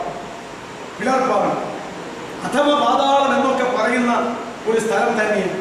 നിങ്ങൾക്കറിയാമോ, ഈ സാത്താനും ലൂസിഫറും കൂട്ടരും, സാത്താനും സൈന്യവും, അതിൽ 4 കൂട്ടർ മാത്രമേ ഇപ്പോൾ ഇവിടെ പ്രവർത്തിക്കുന്നുള്ളൂ. വാഴ്ചകൾ, അധികാരങ്ങൾ, അന്ധകാരത്തിന്റെ ലോകാധിപതികൾ, സ്വർലോകത്തിലെ ദുഷ്ടാത്മ സേനകൾ, ഇത് മാത്രമേ പ്രവർത്തിക്കുന്നുള്ളൂ. ഇവര് പ്രവർത്തനത്തിൽ ഗൗരവം കുറഞ്ഞ ആളുകളാണ്. പാമ്പുകളുടെ കൂട്ടത്തിൽ ഓലപ്പാമ്പ് എന്ന് പറയുന്ന പോലെയുള്ള ഗൗരവം ഇവർക്കുള്ളൂ. ഗൗരവമുള്ളവരെ എല്ലാം ദൈവം തമ്പുരാൻ അഗാധത്തിൽ ബന്ധിച്ചു വെച്ചിരിക്കുകയാണ്. അഗാധം, വെളിപ്പാട് പുസ്തകം 9-ാം അധ്യായം തുറക്കുമ്പോൾ അഗാധപൂർവ്വം തുറന്നിട്ട് പുറത്തു വരുന്ന ഒരു സാത്താന്യ ഊളിപ്പടയെ കാണും. വീട്ടിൽ ചെന്ന് വായിച്ചു നോക്കും. അത് അന്ത്യകാലത്തേക്ക് തുറക്കാനായിട്ടിരിക്കുകയാണ്. അന്ത്യക്രൈസ്തവ ജനത്തിന്റെ മേൽ ശിക്ഷിക്കാൻ വേണ്ടി അവരെ തുറന്നു വിടാനായിട്ട് പോവുകയാണ്. അതുപോലെ തന്നെ യൂഫ്രട്ടീസ്, ടൈഗ്രീസ് എന്നീ നദികളുടെ തീരത്ത് ബന്ധിച്ചു വെച്ചിരിക്കുന്നതായ സാത്താന്യ ഊളിപ്പടയെ അടിച്ചു വിടുവാൻ ദൂതന്മാർക്ക് കൽപ്പന കൊടുത്തിട്ട് ആ ദൂതന്മാർ വന്ന് അവിടെ അടച്ചു വെച്ചിരിക്കുന്ന ആളുകളെ തുറന്നു വിടും. ഇതൊക്കെ ആ വെളിപ്പാട് പുസ്തകത്തിൽ ഉള്ളതാണ്. ലക്ഷങ്ങൾ പുറത്തു വരികയാണ്. 6 മാസം മരിക്കത്തക്ക വേദന ഉണ്ടാകത്തക്കവണ്ണം ഓരോ വാലെ കൊണ്ട് മുള്ളും കൊണ്ട് കുത്തിവെച്ചിട്ട് പോകുന്ന അധോലോക ജീവികൾ മരിക്കത്തില്ല, മരണം അന്വേഷിക്കും. 6 മാസം ദണ്ഡിപ്പിക്കുവാൻ ഇങ്ങനെയൊക്കെയുള്ളതായിരിക്കുന്ന ആളുകളെ അവിടെ വെച്ചിട്ടുണ്ട്. ഇവരിൽ ആരെങ്കിലും ഒരാൾ ഈ ഭൂമിയിൽ ഉണ്ടായിരുന്നെങ്കിൽ ഒരൊറ്റ മനുഷ്യനും ഈ ഭൂഗോളത്തിൽ ജീവിക്കുമായിരുന്നു. അത്ര ശക്തിയേറിയ ദൂതന്മാരും സാത്താന്യ ദൂതന്മാരും ഇവരെയൊക്കെ ഓരോരോ സ്ഥലങ്ങളിൽ ബന്ധിച്ചു വെച്ചിരിക്കുകയാണ്. 1000 ആണ്ട് വാഴ്ചകൾ നമ്മൾ കർത്താവ് തുടങ്ങുമ്പോൾ ഈ പറയുന്ന സാത്താനെയും സൈന്യങ്ങളെയും തന്നെ ബന്ധിച്ച് എവിടെയാക്കും? അവിടെ നരകത്തിലാക്കിയിട്ട് ബന്ധിച്ചാക്കിയിട്ട് ആ കർത്താവ് കൂടി 1000 ആണ്ട് ഭരിക്കുന്നത്. അതിന്റെ അന്ത്യത്തിൽ പിന്നെയും അവരെ തുറന്നു വിടുമെന്ന് പറഞ്ഞിട്ടുണ്ട്. അപ്പോ നമ്മൾ ഇത്രയും വിചാരിക്കേണ്ടതുള്ളൂ. പാമ്പുകളുടെ കൂട്ടത്തിൽ ഓലപ്പാമ്പെന്ന് പറയുന്ന പോലെയുള്ള വിഷം കുറഞ്ഞതും പ്രവർത്തന ശക്തി ഇല്ലാത്തതുമായിരിക്കുന്ന ചുരുക്കം 4 കൂട്ടം സാധാന്യ ഡിപ്പാർട്ട്മെന്റുകാരെ മാത്രമേ വാഴ്ചകൾ, അധികാരങ്ങൾ, അന്ധകാരത്തിന്റെ ലോകാധിപതികൾ, സ്വർലോകത്തിന്റെ ദുശാല സേനകളിലൂടെ പ്രവർത്തിക്കാൻ അനുവദിച്ചിട്ടുള്ളൂ. ബാക്കിയുള്ളവരൊക്കെ ഗാതത്തിൽ ബന്ധിച്ചു വെച്ചിരിക്കുന്നത് നമ്മളോടുള്ള ദൈവം തമ്പുരാന്റെ അളവറ്റ സ്നേഹം കൊണ്ട് മറ്റവരെ അങ്ങനെ വെച്ചിരിക്കുന്നത് നമ്മുടെ ശുദ്ധീകരണത്തിന് വേണ്ടിയിട്ട് തന്നെയാണ്. അതുകൊണ്ട് ആ കാര്യം നമ്മൾ ഓർത്ത് ദൈവത്തെ മഹത്വപ്പെടുത്തേണ്ടതാണ്. ആകയാൽ ഇവിടെ ഒരു പിളർപ്പ് ഉടയ തമ്പുരാൻ ഉണ്ടാക്കി വെച്ചിരിക്കുന്നു എന്ന അവിടെ പറഞ്ഞിരിക്കുന്നു. അതുകൊണ്ട് അപ്പുറത്ത് കിടക്കുന്ന യാത്രാസ്ഥലത്ത് കിടക്കുന്ന ആത്മാക്കൾക്കും അബ്രാഹാമെ മടിയിലായിരിക്കുന്ന ആത്മാക്കൾക്കും അങ്ങോട്ടും ഇങ്ങോട്ടും ഒരിക്കലും ആഗ്രഹിച്ചാൽ പോലും കടന്നു പോകാൻ പാടില്ലാത്ത വണ്ണമുള്ള ഒരവസ്ഥ ദൈവം തമ്പുരാൻ ആക്കിയിട്ടുണ്ട്. എന്നാൽ കാണുവാനും കേൾക്കുവാനും സംസാരിക്കാനും തക്കവണ്ണമുള്ള ഒരു സ്ഥിതിവിശേഷവുമാണ് ഇതിനകത്ത് ദൈവം ഉണ്ടാക്കി വെച്ചിരിക്കുന്നത്. അതുകൊണ്ട് അങ്ങോട്ടും ഇങ്ങോട്ടും വരാനും പോകാനുമായിട്ട് പറ്റത്തില്ല എന്നാണ് ഇവിടെ പറഞ്ഞിരിക്കുന്നത്. ഇത് മനസ്സിലാക്കണമെങ്കിൽ, ഈ ദൈവത്തിന്റെ പ്രവർത്തനങ്ങളും പദ്ധതികളും മനസ്സിലാക്കണമെങ്കിൽ ഒരു കാര്യം ഞാൻ പറയാം. മിസ്രയീമിലെ 10 ബാധകളെ ദൈവം വരുത്തി മോശ മുഖാന്തരം. അതിൽ ഒരു ബാധ കൂരിരുട്ടുണ്ട്, അല്ലേ? കൂരിരുട്ടുണ്ടായി, നമ്മളത് പഠിച്ചിട്ടുണ്ട്. കൂരിരുട്ടുണ്ടായി എന്ന് പറഞ്ഞാൽ ആ ഇരുള് സ്പർശന ശക്തിയുള്ള ഇരുളായി. അങ്ങനെ ഒരു ഇരുള് ഇതുവരെ നമ്മൾ കണ്ടിട്ടില്ല. ഇപ്പോ നമ്മുടെ ക്ലാസ് അവസാനിപ്പിക്കാൻ സമയമായി. 8 എൻ്റെ വാച്ചിൽ 8:30 5 മിനിറ്റ് ഉണ്ട് രാത്രി. ഇപ്പൊ തന്നെ രാത്രിയായി. സൂര്യന്റെ വെളിച്ചമില്ല, പകലല്ല, രാത്രിയായി. ഈ ഇലക്ട്രിസിറ്റിയാൽ നമ്മളിപ്പോൾ വെളിച്ചം കാണുകയും ഇതില്ലാത്ത സ്ഥലത്ത് കണ്ണു കാണാൻ പാടില്ലാതെ നേരിട്ടായിരിക്കും. അത് എല്ലാവർക്കും ഓർക്കുന്നില്ല. എങ്കിലും നല്ല കൂരിരുട്ട് നമുക്കറിയാം. അതും കൂരിരുട്ടാണ്, രാത്രിയാണ്. പക്ഷെ ആ ഇരുട്ടിലൂടെ നമുക്ക് നടന്നു പോകുമ്പോൾ ആ ഇരുട്ട് നമ്മെ തടയത്തില്ല. പരിചയം വെച്ചും അറിയാവുന്ന കണ്ണിന്റെ വെട്ടത്തിലുമൊക്കെ അല്ലെങ്കിൽ കടന്നു പോകാനായിട്ട് കഴിയും. മറ്റേ കൂരിരുട്ട് എന്ന് പറയുന്നത് സ്പർശിക്കുന്ന ഇരുട്ട് എന്ന് പറഞ്ഞാൽ ആ സ്പർശിക്കുന്ന ഇരുട്ട് കൂരിരുട്ടായിട്ട് ശിക്ഷയായിട്ട് മിസ്രയീമിൽ വന്നപ്പോൾ എന്ത് ചെയ്യുന്നറിയാവോ? ഞാനിപ്പോൾ ഇങ്ങനെ ക്ലാസ് എടുത്തുകൊണ്ടിരിക്കാന്ന് വിചാരിക്കുക. ഞാൻ ഇങ്ങനെ കയ്യും പിടിച്ചത് പറഞ്ഞുകൊണ്ടിരിക്കുന്ന അവസരത്തിൽ ഇപ്പോൾ ദൈവം തമ്പുരാൻ സ്പർശന ശക്തിയുള്ള കൂരിരുട്ട് അയച്ചാൽ ഞാൻ ഈ നിൽക്കപ്പെടുന്നു, ഈ കൈ ഇങ്ങനെ തന്നെ ഇരിക്കും. കാരണം ഇത് അങ്ങോട്ടും ഇങ്ങോട്ടും അനക്കാൻ മേലാത്തവണ്ണം സ്പർശന ശക്തിയുള്ള ഇരുട്ട് വന്ന് ഇരുട്ടിലാക്കി വെച്ചിരിക്കും. കൈ അനക്കത്തിൽ, വാ പൊളിഞ്ഞപടി ഇങ്ങനെ ഇരിക്കും. അങ്ങനെ എത്ര ദിവസം ഉണ്ടായി മിസ്രയീമില്? 3 ദിവസം. 3 ദിവസം അവിടെ മിസ്രയീംകാർ ഫറവോൻ മുതൽ കുണ്ടറയിൽ കിടക്കുന്നവൻ വരെ ഇരുന്നിടത്തിരുന്നു. നിങ്ങളത് ഭാവന ചെയ്തിട്ടുണ്ടോ? ബാത്റൂമിൽ കയറി ഒന്നാം ആവശ്യത്തിനോ 2ാം ആവശ്യത്തിനോ 3ാം ആവശ്യത്തിനോ എന്തെങ്കിലും ആകട്ടെ, ബാത്റൂമിൽ കയറി ഇരുന്നവൻ എത്ര ദിവസം അങ്ങനെ തന്നെ ഇരിക്കുന്നു? 3 ദിവസം. ചോറ് വാരി വാ വിളിച്ച് ഇങ്ങനെ വായിലേക്ക് അത്താഴവും കൊണ്ടിരുന്നവൻ, അല്ലെങ്കിൽ എപ്പോഴെങ്കിലും ഭക്ഷണം കഴിച്ചുകൊണ്ടിരുന്നവൻ ആ ഇരുട്ട് എങ്ങനെ ഇരിക്കേണ്ട? എത്ര ദിവസം ഇരിക്കേണ്ട വന്നു? 3 ദിവസം. അത് മനസ്സിലായില്ലേ? ഇല്ലേ? പിന്നെ എന്താ പറയുന്നത്? ഇനി ഞാൻ പറയണോ? നിങ്ങൾ ഓരോ ചെയ്തികളും ഒരു രാജ്യത്തെ ജനങ്ങൾ എന്തെല്ലാമോ ചെയ്തുകൊണ്ടിരുന്നത് അതെല്ലാം അങ്ങനെ തന്നെ അവിടെ ഇരുന്നു. മൂവാറ്റുപടിക്ക് വണ്ടി ഓടിച്ചുകൊണ്ട് സുഖമെന്ന് പറഞ്ഞ് നിങ്ങൾ ഇങ്ങോട്ട് വന്നു കഴിഞ്ഞപ്പോൾ, സ്പർശന ഇരുട്ട് വന്നു കഴിഞ്ഞപ്പോൾ ആ പാലത്തിന്റെ അവിടെ ആ ഇരിപ്പ്, അവിടെ വണ്ടി അവിടെ ഇരിപ്പ്, നമ്മളവിടെ ഇരിപ്പ് തുടങ്ങിയിട്ട് കൈ സ്ഥിരീകരിക്കുന്ന പോലുമില്ല. കാരണം എന്തായിരിക്കുന്നു അതങ്ങനെ തന്നെ ആക്കുകയാണ്. സ്പർശന ശക്തിയുള്ള ഇരുട്ട്. അറസ്റ്റ് ചെയ്യുന്ന ഇരുട്ട്, കണ്ണും കാണാൻ മേല അറസ്റ്റ് ചെയ്യുന്ന ഇരുട്ടിനാൽ അറസ്റ്റ് ചെയ്യുന്ന. ഇപ്പൊ എങ്ങനെ അറസ്റ്റ് ചെയ്യുന്നത്? ചങ്ങല വെച്ച് താക്കോലിട്ട് പൂട്ടും, അല്ലേ? ഇത് അറസ്റ്റ് ചെയ്യുന്നത്. മറ്റേത് അങ്ങനെയല്ല. എങ്ങനെയാ? സ്പർശന ശക്തിയുള്ള ഇരുട്ട്. 3 ദിവസം മിസ്രയീമിലെ മുഴുവൻ സ്പർശന ശക്തിയുള്ള ഇരുട്ടിനാൽ അവിടെ ആക്കി വെച്ചു. അപ്പോ ഇവരെയൊക്കെ ഒരേ തമ്മിൽ ബന്ധിച്ചു വെച്ചിരിക്കുന്നു എന്ന് പറഞ്ഞാൽ ദൈവത്തിന് പല പരിപാടികളുണ്ട് ബന്ധിക്കാൻ.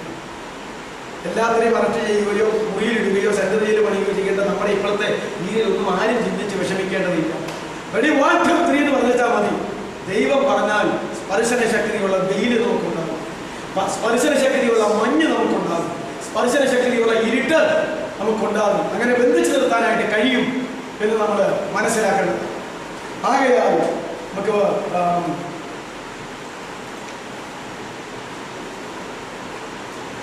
ഇവിടെ നിന്ന് നിങ്ങളുടെ അടുക്കൽ കടന്നു വരുവാൻ ഇച്ഛിക്കുന്നവർക്ക് കഴിവില്ല, അവിടെ നിന്ന് ഞങ്ങളുടെ അടുക്കൽ കടന്നു വരുവാനും പാടില്ല എന്ന് പറഞ്ഞു. സമയം തീർന്നില്ലേ? അതിന് അവൻ അങ്ങോട്ടും ഇങ്ങോട്ടും അവർ പറയുന്നു. അതിന് അവൻ ധനവാൻ, എന്നാൽ പിതാവേ, പിന്നെയും പിതാവെ തന്നിരിക്കുന്ന കുഴപ്പമില്ല, അവനെ എൻ്റെ അപ്പന്റെ വീട്ടിൽ അയക്കണമെന്ന് ഞാൻ അപേക്ഷിക്കും. അടുത്ത അപേക്ഷ എന്താ? എൻ്റെ അപ്പന്റെ വീട്ടിൽ അയക്കണം. ഇവൻ പോകുന്നിടത്ത് ആ നാട്ടില് ഇവന്റെ അപ്പന്റെ വീട്ടിൽ അയക്കണമെന്ന് അപേക്ഷിക്കുന്നു. എനിക്ക് 5 സഹോദരന്മാർ. എത്ര സഹോദരന്മാരുണ്ട്? അപ്പൊ ആകെ എത്ര മക്കളാണെങ്കിൽ അത്രേ ഉള്ളതെന്ന് എനിക്ക് തോന്നുന്നത്. അല്ലെങ്കിൽ പിന്നെ പെങ്ങന്മാരെ ഉപേക്ഷിക്കൂ.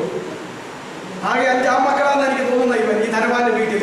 ഇവൻ ഇവിടെ പോന്ന് കിടക്കുകയാ. 5 പേര് ഉണ്ട്. അവരും ഈ യാതനാ സ്ഥലത്ത് വരാതിരിക്കുവാൻ അവരോട് സാക്ഷ്യം പറയട്ടെ. എന്റെ കാര്യത്തിന് ഇനി യാതൊരു നീക്കുപോക്കും ഇല്ലെങ്കിൽ ഞാൻ ആജീവനാന്തം ഈ യാതനാ സ്ഥലത്ത് കിടന്ന ഈ നരകയാതന അനുഭവിക്കണമെങ്കിൽ അബ്രാഹാം പിതാവെ ഒരു ഉപകാരം അടുത്തത് ചെയ്യാവോ? എൻ്റെ അപ്പന്റെ വീട്ടിൽ എന്ന് പറഞ്ഞാൽ ഞങ്ങൾ 6 സഹോദരന്മാർ. ഞാനായിരുന്നു മരിച്ചു പോന്നിട്ടുള്ളൂ. ബാക്കി 5 പേരും അവനെ ജീവനോടെ ഇരിക്കുന്നു. ഞങ്ങളുടെ നിറവും കുളവും സ്റ്റാറ്റസും ഒക്കെ ഒരു അപ്പന്റെ മക്കളാണല്ലോ. സമ്പത്തും ഒക്കെ ഏതാണ്ട് ഒരുപോലെ, സ്വഭാവമൊക്കെ ഒരുപോലെയാണ്. അതുകൊണ്ട് ഞങ്ങളുടെ ജീവിതം അങ്ങനെ തന്നെ ഇരിക്കുകയാണ്. നിശ്ചയമായിട്ടും ഒരു കാര്യം എനിക്കിപ്പോൾ മനസ്സിലായി, ഇവരാരെങ്കിലും എപ്പോൾ മരിച്ചാലും ഇതേ ഗതി തന്നെ. നാളെ നടക്കുന്ന ശവസംസ്കാരന്മാർ നടത്തും. ഈ ചേട്ടൻ പോന്ന് കിടക്കുന്നിടത്തേക്ക് ഇവന്മാരൊക്കെ വരികയും ചെയ്യും. ഇത് അവന്മാർക്ക് അറിയാമോ? അതുകൊണ്ട് ഇത് അനുഭവിച്ചവളെ എനിക്കറിയാമല്ലോ. അതുകൊണ്ട് എന്നോട് കരുണ ചെയ്ത് എൻ്റെ 5 സഹോദരന്മാരെ ഗുണം വരുത്താൻ ഈ ലാസറിനെ എങ്ങോട്ട് വിട്ടാലും മതി. അവരുടെ അടുക്കിലേക്ക് പറഞ്ഞിട്ട് എന്നാ എന്ന് പറയുന്നത് സാക്ഷ്യം പറയണം. സാക്ഷ്യം പറയാതെ പറഞ്ഞു കഴിഞ്ഞാൽ നമുക്കറിയാമല്ലോ എങ്ങനെ അബ്രാഹാമെ മടിയിൽ ലാസറായി, എങ്ങനെ ധനവാൻ ഇവിടെ വന്നു. ഇത് രണ്ടും അറിയാം. ഈ സാക്ഷ്യം എന്ന് പറഞ്ഞാൽ ഒരു പക്ഷേ ആ 5 സഹോദരന്മാർ മാനസാന്തരപ്പെട്ടാലോ പെടുമെന്നാ എൻ്റെ ബോധ്യം. കാരണം ഇവ മരിച്ചതും ശവം അടക്കാത്തതുമെല്ലാം അവർക്കറിയാം. ഞാൻ മരിച്ചതും അടക്കിയത് എൻ്റെ 4-5 സഹോദരന്മാരാണല്ലോ. പെട്ടി നോക്കൊണ്ടെങ്കിൽ പോകുന്നതും തുണി വലിച്ചിട്ടതും കല്ല് മണ്ണിട്ടതും ഒക്കെ അങ്ങനല്ലേ? അപ്പൊ കാര്യങ്ങളൊക്കെ അറിയാം. ഈ പണമെല്ലാം മുടക്കി അവരപ്പത് കൈകാര്യം ചെയ്യുന്നു. അതുകൊണ്ട് അവർ ഗുണം വരുവാൻ തക്കവണ്ണം ഈ ലാസറിനെ അങ്ങോട്ടായിരിക്കാം. ഇവിടെ തടസ്സമാണെങ്കിൽ ലോകത്തിലേക്ക് പോകാൻ എന്തെങ്കിലും തടസ്സമുണ്ടോ? അതിന് തടസ്സമുണ്ടെന്ന് അവൻ അറിയാമല്ലോ. ഇവൻ ലോകത്തിൽ നിന്ന് മരിച്ചതേക്ക് പോകുന്നതല്ലേ? അതുങ്ങൾക്ക് മറ്റവന് മരിച്ചതായി ഇങ്ങോട്ട് പോകുന്നതല്ലേ? ലോകത്തിൽ വെച്ച് മരിച്ചത് 2 പേരും ആത്മാവിലും എവിടെയല്ലേ? അപ്പൊ ഈ ആത്മാവിൽ തിരിച്ചങ്ങോട്ട് പോകാനും യാതൊരു തടസ്സവുമില്ല. അത് ഇവന്റെ ആ തിയോളജി അത് വളരെ ശരിയാണ്. അതുകൊണ്ട് ഇവിടെ കിടക്കാൻ വേണമെങ്കിൽ അങ്ങോട്ട് പോട്ടെ എന്നാ പറഞ്ഞു. നോക്കിക്കേ, അവിടെ കിടക്കുന്നവൻ ലോകത്ത് താമസിക്കുന്നവരെ കുറിച്ചുള്ള മാനസാന്തരപ്പെടാത്തവനെ കുറിച്ചുള്ളതായിരിക്കുന്ന വേവലാതി ശരിയല്ലേ? ഇത് വളരെ ശരിയാ. ആ അപേക്ഷയാ അവിടെ പറയുന്നത് കേട്ടോ. അബ്രാഹാം അവനോട്, അവർക്ക് മോശയും പ്രവാചകന്മാരുമുണ്ടെന്ന്, അവരുടെ വാക്ക് അവർ കേൾക്കട്ടെ എന്ന് പറഞ്ഞു. അപ്പൊ ധനവാനോട് പറയുകയാണ്, സുവിശേഷം പറയാനും ദൈവവചനം പ്രഘോഷിക്കാനും ദൈവത്തിന്റെ പ്രമാണം അറിയിക്കാനും ദൈവത്തിലേക്ക് ജനത്തെ തിരിക്കാനും കാലാകാലങ്ങളിൽ ദൈവം ഭൂമിയിലുള്ള ആളുകളെ ആക്കി വെച്ചു. ഇസ്രായേൽക്കാർ എന്ന് പറയുന്ന നിന്റെ ആ കുറ്റക്കാർക്ക് വേണ്ടി ഇപ്പൊ ആരവിടെ ജീവനോടെ ഇരിപ്പുണ്ട്? മോശയും പ്രവാചകന്മാരും അവിടെ ഇരിപ്പുണ്ട്. മോശയുണ്ടല്ലോ, മോശയുടെ കീഴെ അസിസ്റ്റന്മാർ എത്രയുണ്ട്? ഒരിക്കൽ തന്നെ നമുക്കറിയാം, നിന്റെ ആത്മാവിൽ കുറെ എടുത്ത് ഞാൻ 70 പേർക്ക് കൊടുത്ത് അവരെ നിന്റെ കൂട്ടു ശുശ്രൂഷക്കാരെ ആക്കി വെക്കാമെന്ന് മോശയോട് പറഞ്ഞിട്ട് 70 പേരല്ലേ? 40 പേര്, 70 പേര് അല്ലേ? അതിൽ 2 പേരൊഴികെ ബാക്കി എല്ലാവരും വരികയും അവരുടെ മേൽ ആത്മാവ് ഇവിടെ വരികയും, എന്നാൽ വളയത്തിലായിരുന്ന വീട്ടിലായിരുന്ന അവരുടെ മേൽ ആത്മാവ് വരികയും ചെയ്തു ഇല്ലേ? അപ്പൊ മോശയുടെ പ്രവചനാത്മാവ് എത്ര പേർക്ക് തന്നെ കിട്ടിയിട്ടുണ്ട്? അതേ ശുശ്രൂഷ 70 പേർക്ക് കൊടുത്തിട്ടുണ്ട്. അപ്പൊ എങ്ങനെ നോക്കിയാലും അതല്ല, ഒരുപിടി ആളുകളുണ്ട് ഈ ന്യായപ്രമാണം പഠിപ്പിക്കാനും ദൈവത്തിന്റെ മാർഗത്തിലൂടെ നടത്താനും. മോശ 1ാം ലീഡർ, പിന്നെ അവസാനം യോശുവ വന്നു. ഒരുപിടി ലീഡേഴ്സ് ഉണ്ട്. അതാ പറഞ്ഞത്, അവിടെയുള്ള ഇസ്രായേൽക്കാർക്ക് ദൈവഭാഗത്തേക്ക് വരാനായിട്ട് അവർക്ക് ഈ കാര്യങ്ങൾ പറഞ്ഞു കൊടുത്ത് പഠിപ്പിച്ച് മാനസാന്തരപ്പെടുത്തി ഗുണവരുത്താനായിട്ട് ഞാൻ അവരെ ആരെയാക്കി വെച്ചിട്ടുണ്ട്? മോശയും പ്രവാചകന്മാരും ഉണ്ട് എന്ന് പറഞ്ഞു. പിന്നെന്തിനാ മരിച്ചിട്ട് ഇവിടെ വന്ന ഒരാളെ അങ്ങോട്ട് അയക്കേണ്ടത്? അതൊന്നും നടക്കൂല പിള്ളേ, അതൊന്നും നടക്കൂല. ഞാൻ ലോകത്തിലാക്കി വെച്ചിരിക്കുന്നവരിൽ വേണ്ടിയ കാര്യങ്ങൾ അറിഞ്ഞു ഗുണം വരിക അല്ലാതെ നിന്റെ വിദ്യാഭ്യാസത്തിന് ഒത്തവണ്ണവും നിന്റെ എന്താ പറയുന്നത് ധനത്തിന് ഒത്തവണ്ണവും നിന്റെ പ്രതാപത്തിന് ഒത്തവണ്ണവും നിന്റെ പ്രവൃത്തിക്ക് ഒത്തവണ്ണവും ഒന്നും ആത്മരക്ഷയുടെ ഒരു പരിപാടിയും നടക്കത്തില്ല. അവർക്ക് മോശയും പ്രവാചകന്മാരും ഉണ്ടല്ലോ എന്നാ പറയുന്നത്. അവരുടെ വാക്ക് കേൾക്കട്ടെ, വേണമെങ്കിൽ അവരുടെ വാക്ക് കേൾക്കട്ടെ. ഈ ലാസർ എങ്ങനെയാ, ഇനി നമുക്ക് നിർത്താം, ഈ ലാസർ എങ്ങനെയാ വാക്ക് കേട്ടത്? അനവധി പ്രാവശ്യം മോശയും പ്രവാചകന്മാരും ഇവനെ ഗുണദോഷിക്കാൻ വന്നിട്ടുണ്ട്. ഗുണദോഷം കേൾക്കാതെ ഇറങ്ങിപ്പോയപ്പോൾ വീട്ടുപണിക്കൽ കിടന്ന ലാസറോടും ഇവർ തന്നെ സുവിശേഷം പറഞ്ഞാൽ ഇവന് ദൈവബോധം ഉണ്ടാകും. ശരിയല്ലേ? അതെ. അതുകൊണ്ട് അങ്ങനെയാണ് ലാസർ മാനസാന്തരപ്പെടാൻ ഇടയായത്. ഇനി താഴത്തേക്കുള്ള വേദഭാഗം വായിക്കുമ്പോൾ വിഷയം മാനസാന്തരമായിരുന്നു എന്ന് അവിടെ തന്നെ പറയുന്നു. നമുക്ക് പിന്നീട് അടുത്ത ദിവസം ചിന്തിക്കാം. അവൻ അല്ലല്ല അബ്രഹാം പിതാവേ, മരിച്ചവരിൽ ഒരുത്തൻ എഴുന്നേറ്റ് അവരുടെ അടുക്കൽ ചെന്നു എങ്കിൽ അവർ മാനസാന്തരപ്പെടുമെന്ന് പറഞ്ഞു. നോക്കിയേ, ധർമാന പറയുന്നത്, ഞാൻ മാനസാന്തരപ്പെടാത്തത് കൊണ്ട് തന്നെയാണ് ഞാൻ ഇവിടെ വന്നിരിക്കുന്നത്. ഈ ലാസർ വന്നിരിക്കുന്നത് മാനസാന്തരപ്പെട്ടത് കൊണ്ട് തന്നെ, അല്ലാതെ ഒരു യോഗ്യതയും. ഈ ധനവാൻ നരകത്തിൽ പോയതിന്റെ കാരണം എന്താ? മാനസാന്തരപ്പെടാത്തത് കൊണ്ട്. ഈ ലാസർ അബ്രഹാമിന്റെ മടിയിൽ പോയതിന്റെ യോഗ്യത എന്താ? മാനസാന്തരപ്പെട്ടത് കൊണ്ട്. എന്നാൽ അവർ മോശയും പ്രവാചകന്മാരും പറഞ്ഞാൽ കേൾക്കുന്ന പാർട്ടികളല്ല. ഒരു അത്ഭുതം സൃഷ്ടിച്ച് മരിച്ച ഒരുത്തൻ ഉയർത്തെഴുന്നേറ്റ് ചെന്നിട്ട് വീണ്ടും അങ്ങനത്തെ ഒരുത്തൻ സുവിശേഷം പറഞ്ഞാൽ നമ്മൾ എന്തോരം പേര് പറയാറുണ്ട്. അങ്ങനെയാണെങ്കിൽ ഇനി വരട്ടെ ഒന്നുകൂടെ, എന്നാലും ഞാൻ വിശ്വസിക്കാം. നടക്കുമോ? യഹൂദന്മാർ അന്ന് പറഞ്ഞു, ദൈവത്തിനാണെങ്കിൽ ഇറങ്ങി വാടാ പുരുഷ, അപ്പൊ ഞങ്ങൾ നിന്നെ കണ്ട് ദൈവപുത്രനെന്ന് വിശ്വസിക്കാം. കർത്താവ് ഇറങ്ങി ചെന്നോ? നടക്കത്തില്ല. അപ്പോൾ അബ്രഹാം പറഞ്ഞു, അവർ മോശയുടെയും പ്രവാചകന്മാരുടെയും വാക്ക് കേൾക്കാതിരുന്നാൽ മരിച്ചവരിൽ നിന്ന് ഒരുത്തർ എഴുന്നേറ്റ് എന്നാലും വിശ്വസിക്കത്തില്ല.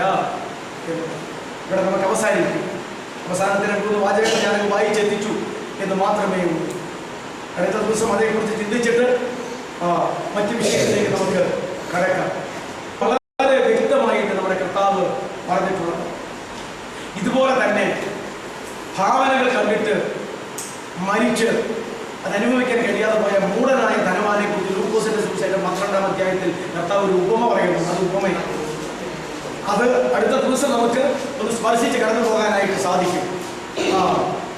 ഇതിന്റെ ബാക്കി കൂടെ നമ്മളിങ്ങനെ ചിന്തിച്ചിട്ട്, അതുകൊണ്ട് ഇതെന്തിനാണ് കർത്താവ് ഇപ്രകാരം പറഞ്ഞത്? കർത്താവ് എവിടെയായിരുന്നപ്പോഴാണ് ഈ ആത്മാക്കൾ അവിടെ വന്നതെന്നറിയാമോ? കർത്താവ് സ്വർഗത്തിലായിരുന്നപ്പോഴാണ്. നമ്മുടെ കർത്താവ് മനുഷ്യാവതാരം ചെയ്യുന്നതിന് മുമ്പ് അവിടെ ആയിരുന്നപ്പോഴാണ് ഈ ആത്മാക്കൾ അവിടെ വരികയും അതാത് സ്ഥാനത്താക്കുകയും ചെയ്തു. ആ കർത്താവ് മനുഷ്യാവതാരം എടുത്ത് ഭൂമിയിൽ വന്നപ്പോൾ ആണ് ഈ ചരിത്രക്കെട്ട് ഇവർക്ക് വേണ്ടി പറയാനായിട്ട് ഇടയായി. അതുകൊണ്ട് പ്രിയ ദൈവമക്കളെ, മാനസാന്തരപ്പെടുവാൻ ജീവിച്ചിരിക്കുന്ന കാലത്ത് നമ്മൾ മാനസാന്തരപ്പെടും. ആത്മാവിൻ്റെ മരണാനന്തരമുള്ള ജീവിതം രണ്ടു കൂട്ടർക്കും ഒരുപോലെയാണ്. അവർ സജീവരാണ്. പക്ഷേ എന്തെല്ലാം പറഞ്ഞാലും പ്രാർത്ഥിച്ചാലും അപേക്ഷിച്ചാലും ഒരു കാര്യം വിട്ട് നടക്കത്തുമില്ല. അതിനെക്കുറിച്ച് സവിസ്തരമായിട്ട് അബ്രഹാം പിതാവ് പറഞ്ഞുകൊടുത്ത് പഠിപ്പിക്കുന്നു.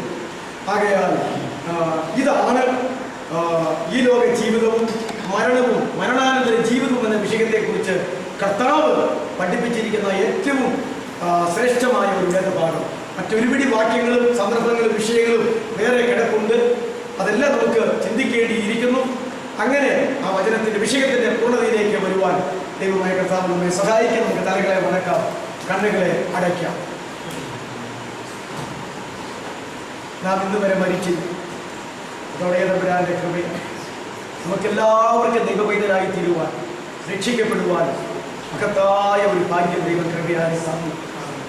എന്നാൽ ഇനിയും നമ്മുടെ ജീവിതത്തെ നാം ക്രമീകരിക്കേണ്ടതായിട്ടിരിക്കുന്നു.